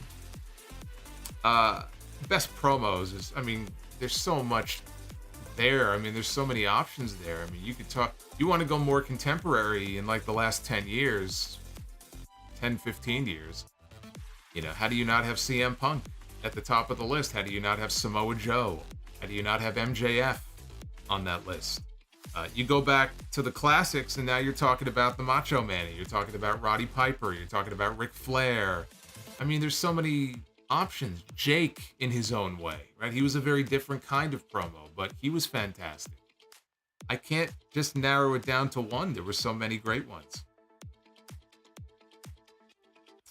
Luis, I hope Damian Priest does not cash in his Money in the Bank on Gunther. That will make the Judgment Day look even more stupid than they already are. Damian Priest is not going to cash in his money in the bank on Gunther. That is not going to happen. Prince Vegeta, thank you for the super chat. Buy or sell on the more intriguing what if Shawn Michaels dream match, Eddie Guerrero at WrestleMania 22 or AJ Styles at the Royal Rumble in 2017. So you're talking Shawn when he was younger in 2006 as compared to Shawn in 2017.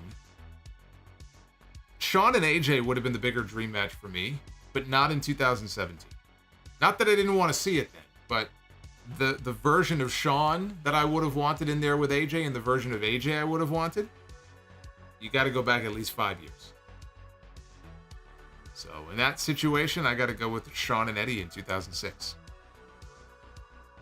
Orhan, which WrestleMania main event did you hate more? WrestleMania 32 or WrestleMania 34?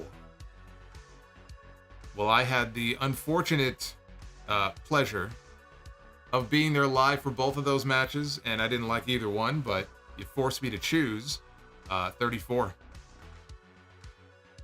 You know, 34 was a disaster. It really was. There's a reason why when Brock went backstage, he took his belt and threw it at Vince. Either that or maybe Vince promised him a text message and didn't text him. Nick Grasso, what are your thoughts on a multi-person ladder match for the Intercontinental title at WrestleMania? That way they can take the belt off Gunther without pinning him. I don't like it. I like the idea that we talked about earlier, where you do a multi-man match on night one, Gunther gets a singles match against the winner on night two. That's the way to go. Orhan, buy or sell, more complete package. Macho Man Randy Savage or Kurt Angle? Macho Man Randy Savage or Kurt Angle as the more complete package? That's a tough one because both of them are obviously two of the GOATs and could pretty much do it all. They could be baby faces, they could be heels, they were charismatic, they could be funny, they could be serious, they could work their asses off. But I have always said that Randy Savage, to me, is the complete package of what a pro wrestler should be. He didn't have the big bodybuilder physique, but he looked like a pro wrestler, but he had the colorful outfits, he had the colorful promos, he could work, he could play any role you needed him to play. Like Kurt. Kurt was the same way. But Savage, to me, was more entertaining when it came to character, presentation, and promos. And that's very important. I hate to vote against Kurt, because Kurt was a machine. Kurt was fantastic. I gotta go with Macho Man. I gotta go Randy Savage. And it's close. It's very close, but I gotta go Randy Savage on that. Prince Vegeta, Shayna Baszler is the Nakamura of the women's division. She will talk shit and beat jobbers, but can never win the big fights or major titles. It's true. William Valencia. Drew continues to mention Punk in his promos. My question is, do you see a scenario where Punk cost Drew the title at WrestleMania? No, because if he costs him the title at WrestleMania and he can't wrestle for 6 months, I don't see what's accomplished by that. If Drew was going to take time off after WrestleMania, if he was going to go back home and visit family and take 3, 4, 5 months off, then maybe. But if not, what do you do? You cost him the title and then what? Punk can't work. What's he going to do? Right? I mean, it doesn't work. Jerome, what's going on, Jerome? Jerome Eugenio. Haven't heard from Jerome in a while.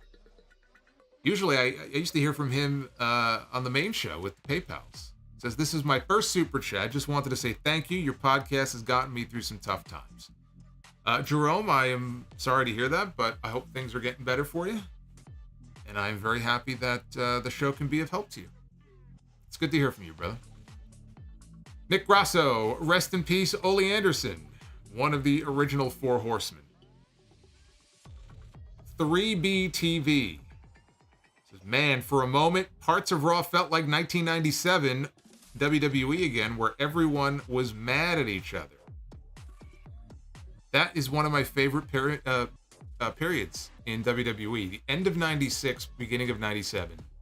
And it mainly was just focused around the world title.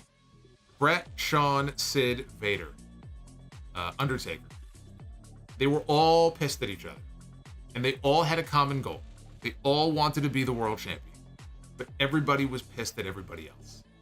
There was a little bit of that on the show tonight. Not too much, but there was a little bit of that. And I like that. I'd like to see more of that. I think more people on these shows should be pissed off and should take things seriously. Love Lie. In my opinion, Liv is the most interesting part of the women's division right now. More character depth and webbing across the board, please. The Moldy Cheeseburger. Hear me out. The ending of Cody against Roman at WrestleMania will be the WWE version of the Starrcade 97 finish. A screwed up one. Roman wins, LOL, Rock restarts the match, and Cody wins. That would be fucking terrible. You are going to replicate the worst finish to a big match in WCW history. That is still remembered for how awful it was all these many years later. See, that's an example of what not to do. Although what you're describing, let's say nothing is screwed up. You know, even doing a kind of a false finish like that, I still wouldn't do it. I still wouldn't do it. Flavor Dave. I just got out of Raw. Thought it was pretty good. Off air, a family had Cody do a gender reveal for them. They are having a boy. I saw the video. Deb to Dust. Buy or sell or rent on these Steven Spielberg movies. Jaws, Raiders of the Lost Ark, Jurassic Park, Saving Private Ryan, E.T., Close Encounters of the Third... Why don't you just name every movie he's ever made? How am I supposed to keep track of all these movies? Well, I'll tell you right now, right off the bat, I never saw Raiders of the Lost Ark, and I've never seen Close Encounters of the Third Kind, believe it or not. I was never an Indiana Jones guy, but even Close Encounters, I should see Close Encounters of the Third Kind. So I'm crossing those off because I just haven't seen them. Saving Private Ryan is, I mean, it's a fantastic movie, but I saw E.T. so many times growing up as a kid. That's a personal favorite of mine. Jurassic Park is fantastic. Jaws has to be number one. Like, there's just no... To me, there's no debate. Like, Jaws is number one. So you have Jaws. And let's see. If I had to rank them, I would go Jaws. And I would go... Oh, boy. It's really a matter of personal preference because Saving Private Ryan was such a great movie, but I just like the other ones more. So my own list, me personally, I go Jaws, Jurassic Park, E.T., and then Saving Private Ryan. Manuel Macias, and by the way, they're not frozen. Again, for whatever reason, the super chats here, we'll pick up with them. Hold on a second. Hold on. Here we go. See? Now we're up. For whatever reason, it left off like the first half of them. I was reading directly from my YouTube dashboard, so no, it was not frozen. For whatever reason, they're just not all pushing out to that platform. I don't know why. Anyway, Dev to Dust, thank you for that. Alex dropping in with a $12 super chat. And again, it's not... It's for whatever reason, it's skipping over a few. So let me go to Manuel first. Manuel with the $5 says, are AJ Styles, Bobby Lashley, Shinsuke Nakamura not a priority to Triple H because of their age? If not, what do you think it is? I wish they would be used better. I don't think it's age. I just think, you know, Nakamura at this point has been around for so long that he is just not going to be pushed as a top guy. And Triple H has used him. He had a feud with Cody. He's been doing stuff with Sami. So he has been making use of him. He just doesn't see him at the top. Lashley gets cheered no matter what they do with him because the people like Bobby Lashley. Him being left off WrestleMania last year was ridiculous. And they hopefully will not repeat that mistake again this year. AJ, I mean, even before Triple H took over, though, I mean, AJ was not exactly being pushed in a meaningful way. I mean, age could be part of it, but I don't think you can just assign it to age. I think it's just the case where there are other people, they're trying to create new stars. And that coupled with, you know, other big names that, frankly, right now are just more of a priority than they are. It's just simple as that. I think, you know, if you try to read anything else into it, I don't think there's anything else there. I think it's just that simple. Chris Auditor says, fingers crossed we get pissed off Rock on Friday. Now we come to Alex with the $12 super chat. Alex, thank you. Alex says, Brother Solo, are you more in favor of long-term or short-term storylines? Are there any cases where a certain short-term storyline provided a better overall product than a long-term storyline? I mean, one of my favorite storylines of all time was a short-term storyline. Randy Savage and Jake Roberts, which if you were watching Raw tonight, you saw the commercials for the A&E specials. I think that's the next one. They're actually covering the feud between Savage and Jake. I mean, it kicked off technically in the summer, and it went to February, so, you know, I don't know if you'd call that short-term, but to me it was short-term because we never really got a big blow-off match between them on a pay-per-view. You know, we had a match between them in November. They had a rematch in February, and it was over. I mean, there was so much more that they could have done with that storyline, and yet it's still one of my favorites. I still love it to this day. I think you want to have a mix of both. I don't think every storyline needs to be long-term. I think you want to have a mix of some long-term stories that are compelling and interesting, like Sami and the Bloodline was, right? That was a blockbuster storyline for them, right? It just worked. And you can't always predict these things. That was an example of a long-term storyline that had a great payoff to it. But not everything can be long-term over 6 or 9 months or a year, you know? Sometimes you have a quick hit, 2-3 months, and you could have a great story. Why not have both? I don't want to just have short-term. I don't want to just have long-term. I think you have a mix of both. It's the way I would do it.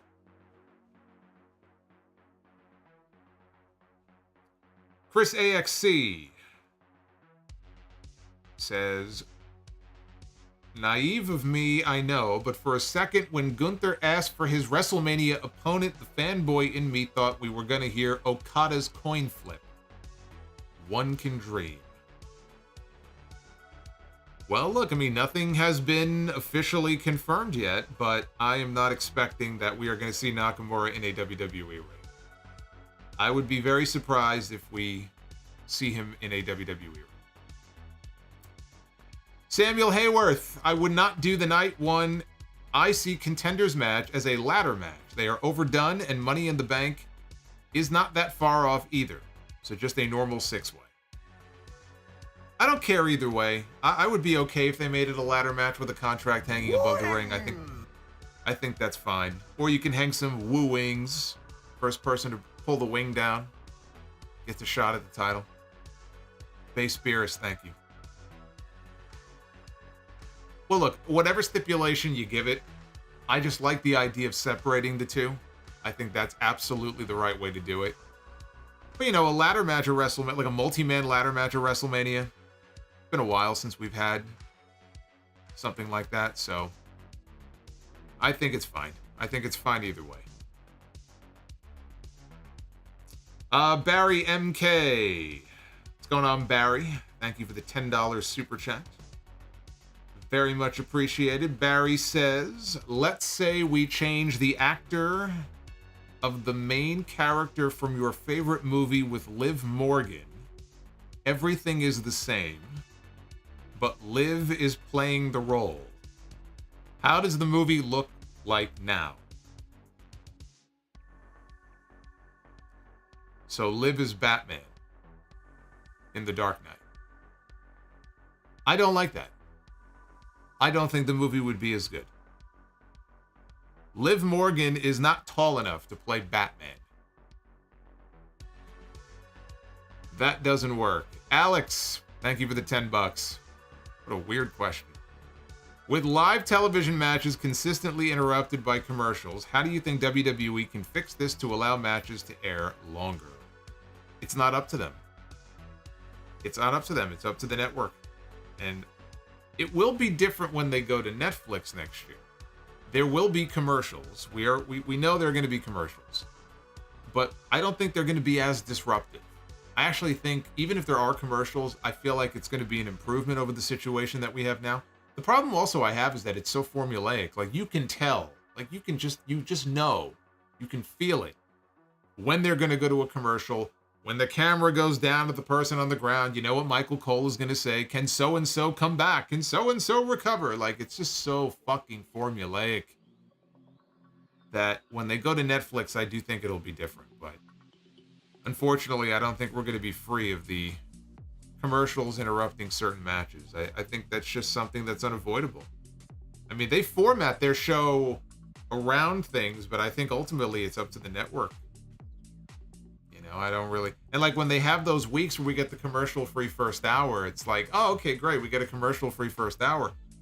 But I dread it because you just know the second and third hour are going to be insufferable with commercials. Just because they have a commercial-free first hour does not mean they're not going to get their shit in. They're just gonna backdoor it into the last 2 hours of the show. So I always laugh when they go, "Oh, it's commercial free." I'm like, ugh. That second hour is gonna be miserable. Christian, Seth said, "I'm getting that damn Mania main event." LMAO. Well, you know what? That's about as good of an explanation as anything for why he's inserting himself into that situation. That, you know what? That's exactly what it is. That's exactly what it is. He has decided that I am going to do whatever I need to do to make absolutely certain that I do not get fucked out of a WrestleMania main event. So I'm just going to insert myself into as many different situations as I possibly can, and therefore it will be impossible for me not to get a WrestleMania main event. If he would just come out and say that on TV, I'd have a lot more respect for him. Base Beer says, rest in peace, Oli. Henri Oli. He was an ornery fellow. Yes, he was. He was very ornery.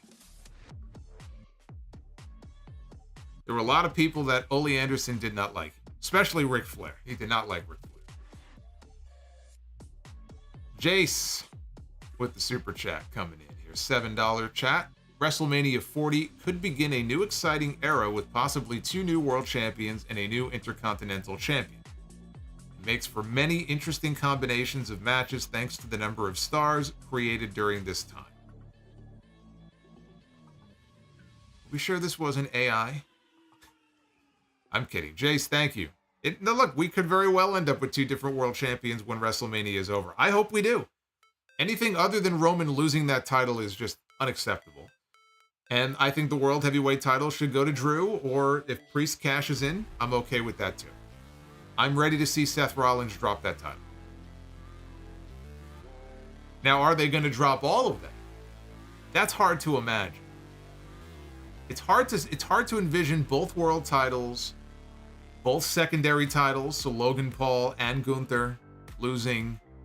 The tag titles, I do think, are going to change hands, the men's tag titles.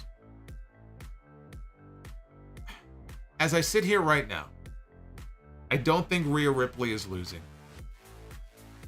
And I don't think Gunther is losing. So I think those titles are going to stay where they are. But I think the other ones, it's tough. I don't know what they're doing with the US title yet. I don't know if they're going to do Randy and Logan one-on-one, or if they're going to do a multi-man. I'm not sure.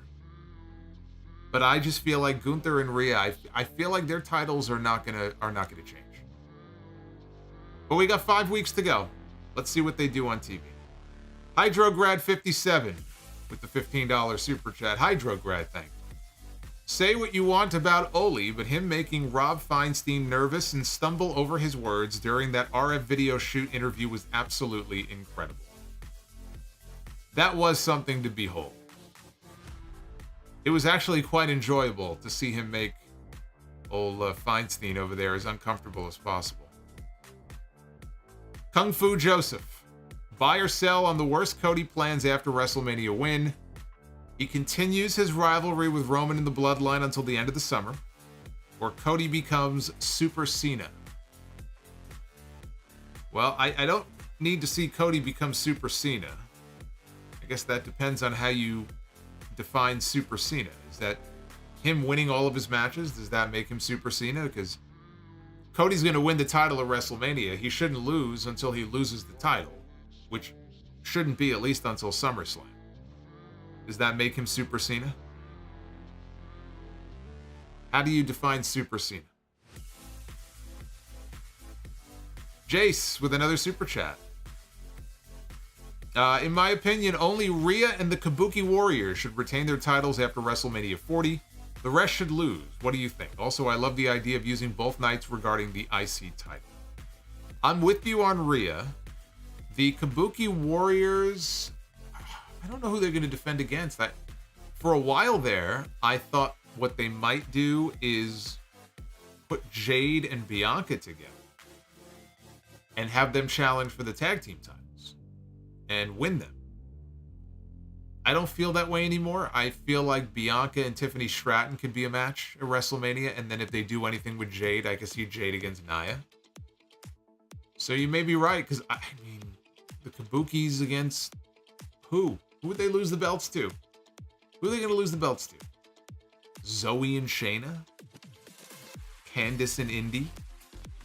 You're going to lose them back to Kaden Carter and Katana Chance? Maybe. Maybe. Chris Mikesell with the $9.99. If you could rebook the 1999 King of the Ring, who would you have gone over? They failed with Mr. Ass. Who else would you like to build up instead? I can't give you an answer. I don't remember even what the entire roster looked like in 99. In June of 99, who was in the tournament? I mean, they had X-Pac was in the tournament. I don't even remember offhand who else was in the tournament. I'd have to go back and even see who else was in there. I don't even know who I would have been rooting for at the time. In 99, June of 99, I don't know. DEH says Liv will interfere in Becky's match next week. I think you're right.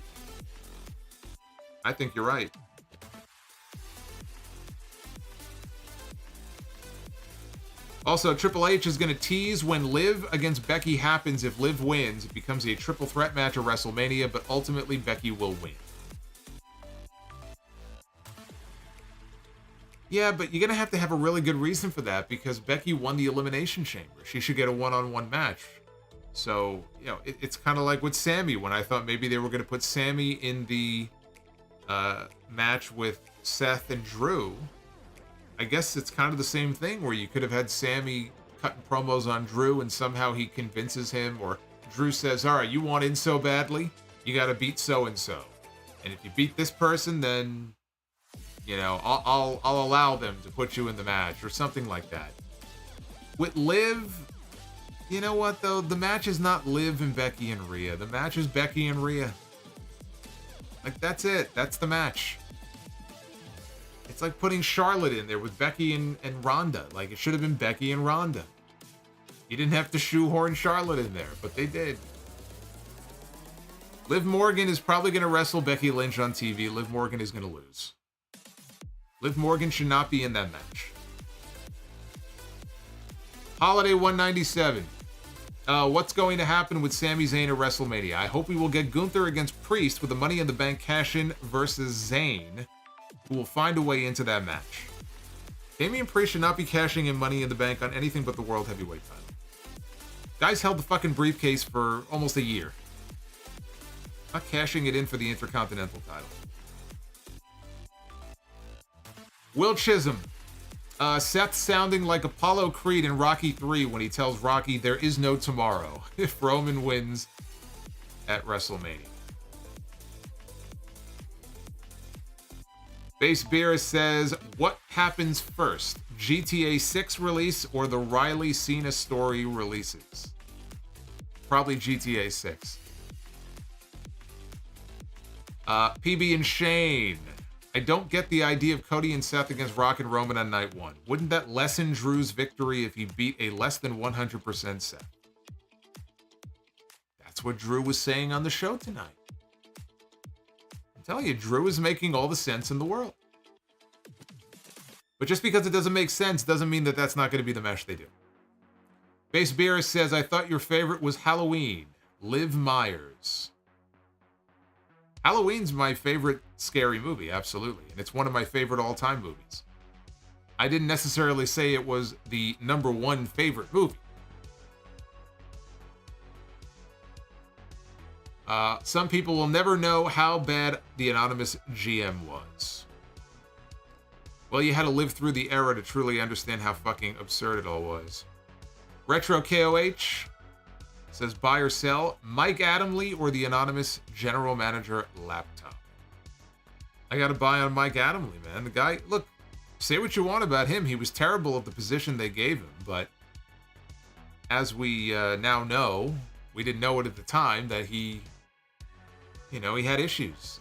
And CTE and other issues that he was experiencing that we weren't aware of, but he was entertaining.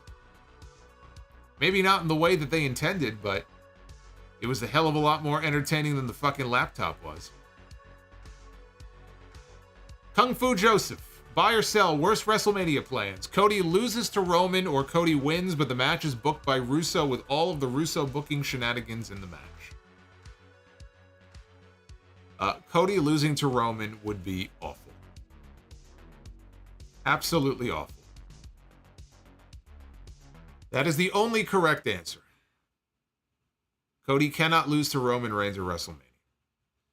Hey, Eminem 200-183 just gifted a channel membership. Thank you, Eminem. My favorite Eminem. I haven't had M&Ms in a long time, but my favorite M&M is the red M&M. See, you learn a little something more about me each week. The super chat goal, the likes goal. The likes goal was 450, and we are officially over 500, so thank you very much. Please keep hitting that thumbs up button, and while you do that, I will take you into this. It's time to be the booker. Ladies and gentlemen, it is now time to be the booker. It's time to kick off a new week, and we do it in style. We be the booker.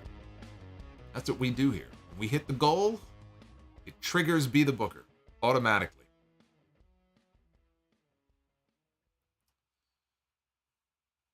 Okay, we had a good week last week until Eva Marie screwed it all up on Saturday, and then everything just fell apart. So now we start from scratch. And we begin with a fine choice. Jay and Mark, the Briscoes. The Briscoes. One of the best tag teams we probably have here in Be the Booker.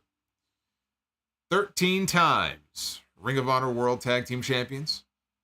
And it will be the Briscoes. And Adam Pearce and Von Wagner say add a stipulation. You know, I forgot about the 1 week on TV that Von Wagner just so happened to be in Adam Pearce's office. You know, Von Wagner is a free agent. And he is a free agent who is so sought after that in nearly a year of free agency, he has not showed up on Raw or SmackDown. Nobody wants him. Adam Pearce doesn't want him. Nick Aldis doesn't want him. But we have to pick a stipulation. So before we pick their opponents, let's see what match type it's going to be. The Briscoes are going to be in what kind of match? The Briscoes are going to be in Solomonster's Choice. Huh. I get to make the choice. Well. I don't normally get to make the choice. I am going to choose a dog collar match. That's what I'm going to pick. So we're going to have the Briscoes in a dog collar match. And they are going to be taking on Dennis Condrey and beautiful Bobby Eaton, the Midnight Express. Did the Midnight Express have any dog collar matches back then? I don't remember. The Briscoes and the Midnights in a dog collar match. We're going old school. I like it. I like it. How's that for a match? Very cool. All right, women's Be the Booker. You like that match, huh? You like it. We did good. We did good.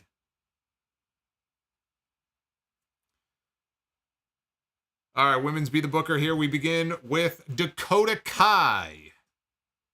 The supposedly cleared Dakota Kai, who is wrestling alongside Bayley on Friday against Damage Control.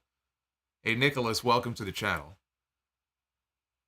Nicholas Christakos. So we have Dakota Kai. And let's see who she is. This is going to be her first match back. We're actually beating them to the punch on SmackDown. We're having Dakota's first match back here on Be the Booker. And it will be Dakota Kai taking on Michelle McCool. How are we feeling about this? I'm on the fence. Dakota Kai and Michelle McCool for the Divas title. I'm going to hit the bell. I'll give him the bell. I'll give him the bell. I was a little on the fence here. It's like that meme with the guy. He's wiping the sweat off his brow. He doesn't know which button to push. Could have gone either way. I'm in a good mood, though, so I'll give it the bell. Even though she stole AJ Styles' move, but that's okay. All right, men's main event. Let's go. Here we go. Kurt Angle, looking a little rough here. This is, actually, this is not Kurt.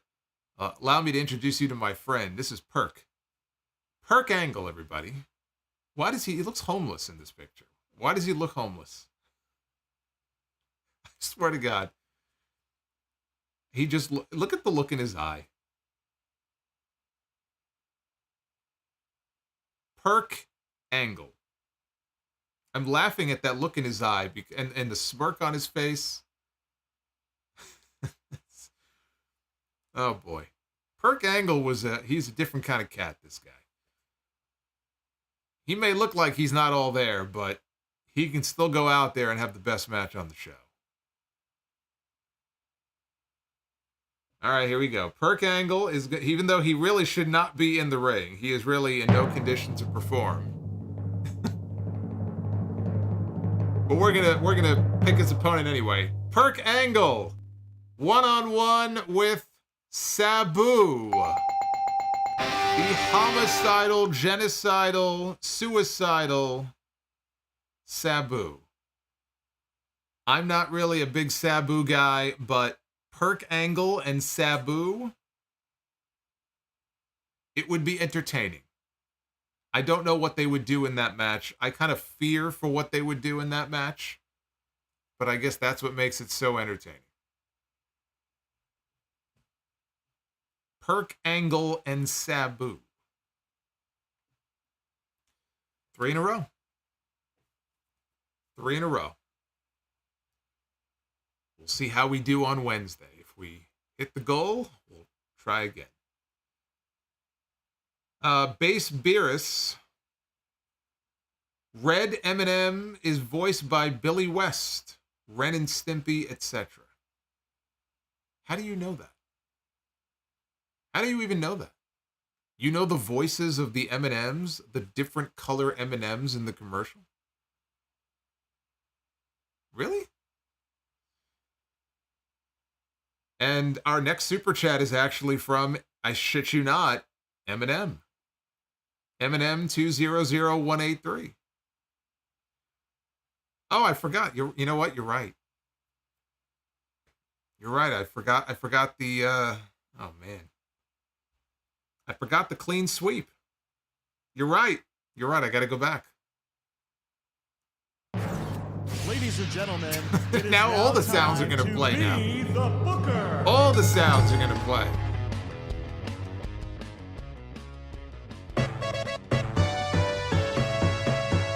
There. You happy now? You got your one up. You happy? Everyone's like, you forgot to play the sound. You forgot to play the sound. There, you got your sound. But yes, we have Eminem here with a $9.99. Raw was a good show. We could have had a perfect week last week if it wasn't for those meddling kids and Kareem. Damn you, Eva Marie. That's right. I blame Kareem in the chat, and I blame Eva Marie for screwing things up. Finish the story. Cameron Spencer, thank you for the $4.99. I'm a huge Ascension fan, so you're the one. Interesting. Bring back the Ascension. Will further bolster the tag team division, hopefully better booked this time. Are you down for that? I don't care. I really don't. I think that what's he calling himself now in TNA? Connor, right? Connor. He's in TNA, right? I think he's probably enjoying himself. So, leave him be. I don't really care about having the Ascension back in WWE. I think whatever they're doing, I wish them well. Hopefully they're happy doing what they're doing. Darth Panic, when is the next watch along? I don't know. I have to figure out what we should watch, and then we can go from there. It's been so busy. My God, these first 2 months of the year, especially the end of January, where things got really crazy. And then there was like a 3-week period where it was just out of control. But, yeah, we should get back to them. Calls himself Khan. Okay, Khan. There you go. There's already too many Khans in wrestling. Do we need another one? Do we not have enough Khans in wrestling? We have Khans. We have ex-Khans. Enough with the Khans. Poppy. Is the Money in the Bank contract for the winner or holder of the briefcase? Could someone like Dom steal it and cash it in? I don't think it works that way. There's a contract inside, so theoretically the person's name would be on the contract. Base Beerus, do you really feel like Priest is ready for the World Heavyweight title? You think he's not? You think he's not? I think that Damian Priest has impressed a lot of people in that company. And really, coming out of that match with Bad Bunny last year, you started to hear that, you know, there were a lot of people very impressed with how things went in that story and how the match went. And they really started to trust him more and depend upon him. And I think his work is solid. So, yes, I think that Damian Priest, if they wanted him to cash in and win, I don't see it being a long run. But I think he's more than ready to be World Heavyweight Champion. I mean, what are the holes in his game? There's nothing wrong with his in-ring work. His promos have improved from where they were back in the NXT days. You know, he's basically the de facto promo cutter in the Judgment Day. Every single week. The Judgment Day has been pushed like the Bloodline was, and still is, on Smackdown. That's what we've had for the last year with the Judgment Day. They've been the most dominant thing on the show. So he's a well-established star on the program. His work is rock solid. His promos are good. Where's the issue? And he's got the one thing they love more than anything else. He's tall. He's got size. So what's not to like?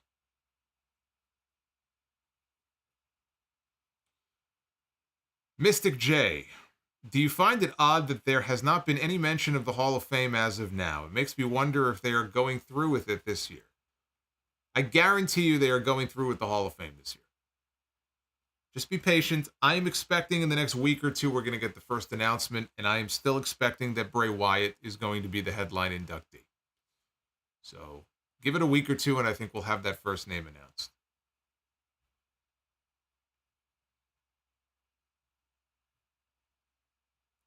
Got a message coming in here from Lovelai. Lovelai says, do you care to see Liv and Rhea at any point after WrestleMania? Liv has the best story with her, and it would be creative malpractice not to return to that feud. I have no issue with that. That's fine. It's just not the match at WrestleMania. If Rhea Ripley retains at WrestleMania, and frankly, even if she doesn't, you can definitely do Rhea and Liv coming out of WrestleMania. Yes. That could be the Backlash match. Backlash is in France, right? Another big international show. You could do Rhea and Liv at Backlash.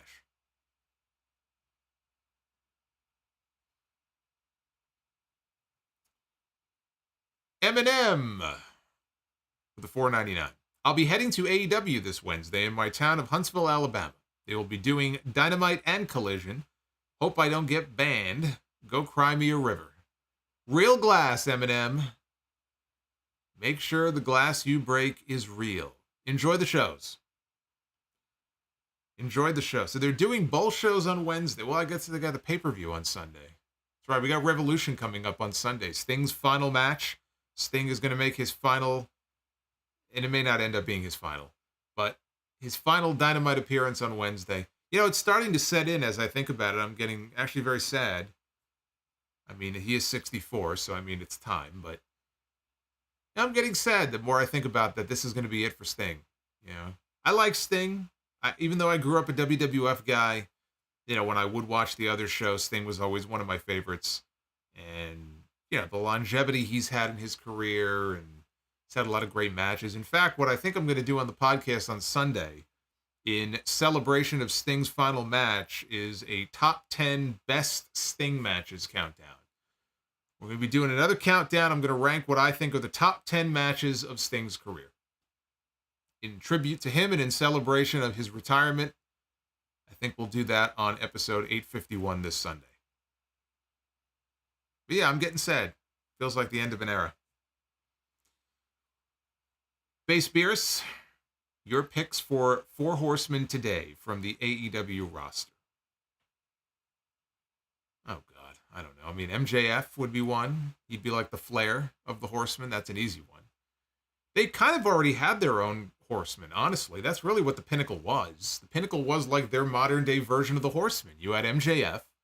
You had Wardlow, who was like the enforcer, right? The Arn Anderson of the group. You had FTR, which I guess you could say FTR is more like Arn and Tully. But honestly, like, it would be MJF, it would be FTR. And then really you could plug almost anybody in that 4th spot. I'm trying to think who I would put in the 4th spot. But that's really what the Pinnacle was. They already had their own 4 Horsemen.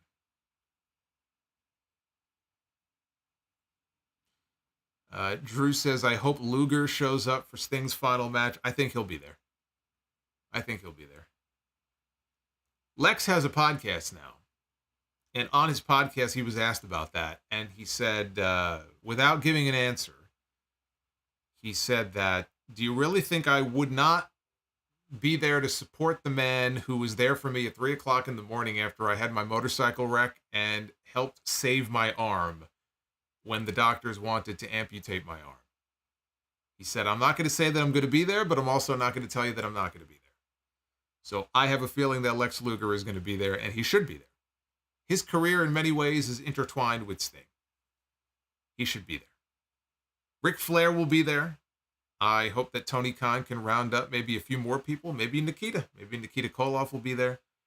Find different people from Sting's past, and I would love to see them there in the front row lined up, you know, to watch his final match. I think that would be very cool.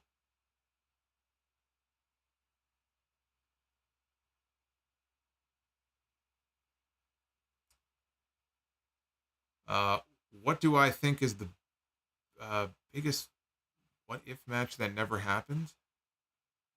There have been a lot of what-if matches that never happened. Rock and Shawn, Undertaker and Sting, Bret Hart and Kurt Angle. Bret Hart and Kurt Angle would be my personal one.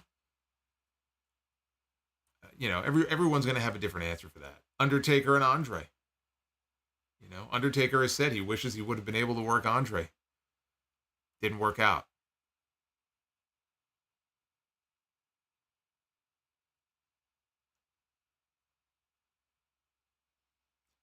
Nash will not be there. Nash will not be there. Not necessarily because WWE told him he can't be there, but he just has a loyalty and a fealty to Triple H. He said his concern is that he shows up, they show him on camera, and on screen on the bottom they put his name and they say Kevin Nash is All Elite, which they would never do that. So I think it's just an excuse where he feels like, he has a loyalty to Triple H and WWE and he doesn't want to betray that. So I don't think WWE said, no, you're not allowed. I think it's more out of respect and deference to Triple H. He just feels like he doesn't want to be there. Honestly, I think part of it also is he probably just doesn't want to be there. He still does Comic-Cons and stuff since his son passed away. But you have not seen Kevin Nash like on television or any kind of event like that. I just don't think he wants to be around people who are going to be, either asking questions or saying stuff about his son or whatever. And, it's tough. And I get that, I understand it. And he jokes about how like he likes being a hermit and all this stuff. I just think he really just doesn't want to be around people, which is totally understandable if that's how he feels. God of Seduction, Sting is the Scorpion King. Yes, he is. All right, Wednesday night is AEW Dynamite, the final Dynamite before Revolution, and probably talk Revolution predictions on that stream as well. We'll recap the show. We'll talk Revolution. Again, this will be Sting's final Dynamite appearance for now. Tony Khan has said he'll probably make the occasional appearance here and there in the future. He'll probably be on something of like a Legends deal with them. I would imagine he'll still be under contract with them. And if they ever do another video game, he'll be in the video game. And yeah, that's why they signed. Look, when they signed Sting in the first place, I said it's a brilliant move because all the merchandising and marketing opportunities with this guy. I don't think Tony Khan wants to give that up. But for all intents and purposes, this is really his last appearance, his last promo on TV. We'll get to hear from him. And he just lost his father last week. So it's going to be a very emotional weekend coming up. Friday night, The Rock back on SmackDown. Solomonster back here on YouTube with you. And then we got the House of Glory show here in New York on Saturday. I'll be there. Episode 851 on Sunday, and then the Revolution stream Sunday night. So I got the Hog show on Saturday and 2 podcasts basically on Sunday. The work never ends. So I hope you guys will join me for all of it. Until then, be well, stay safe. Thank you for all the love and support tonight. Hit that like button, please, on your way out. I sure would appreciate it. And come on back here on Wednesday night for the Dynamite stream. Until then,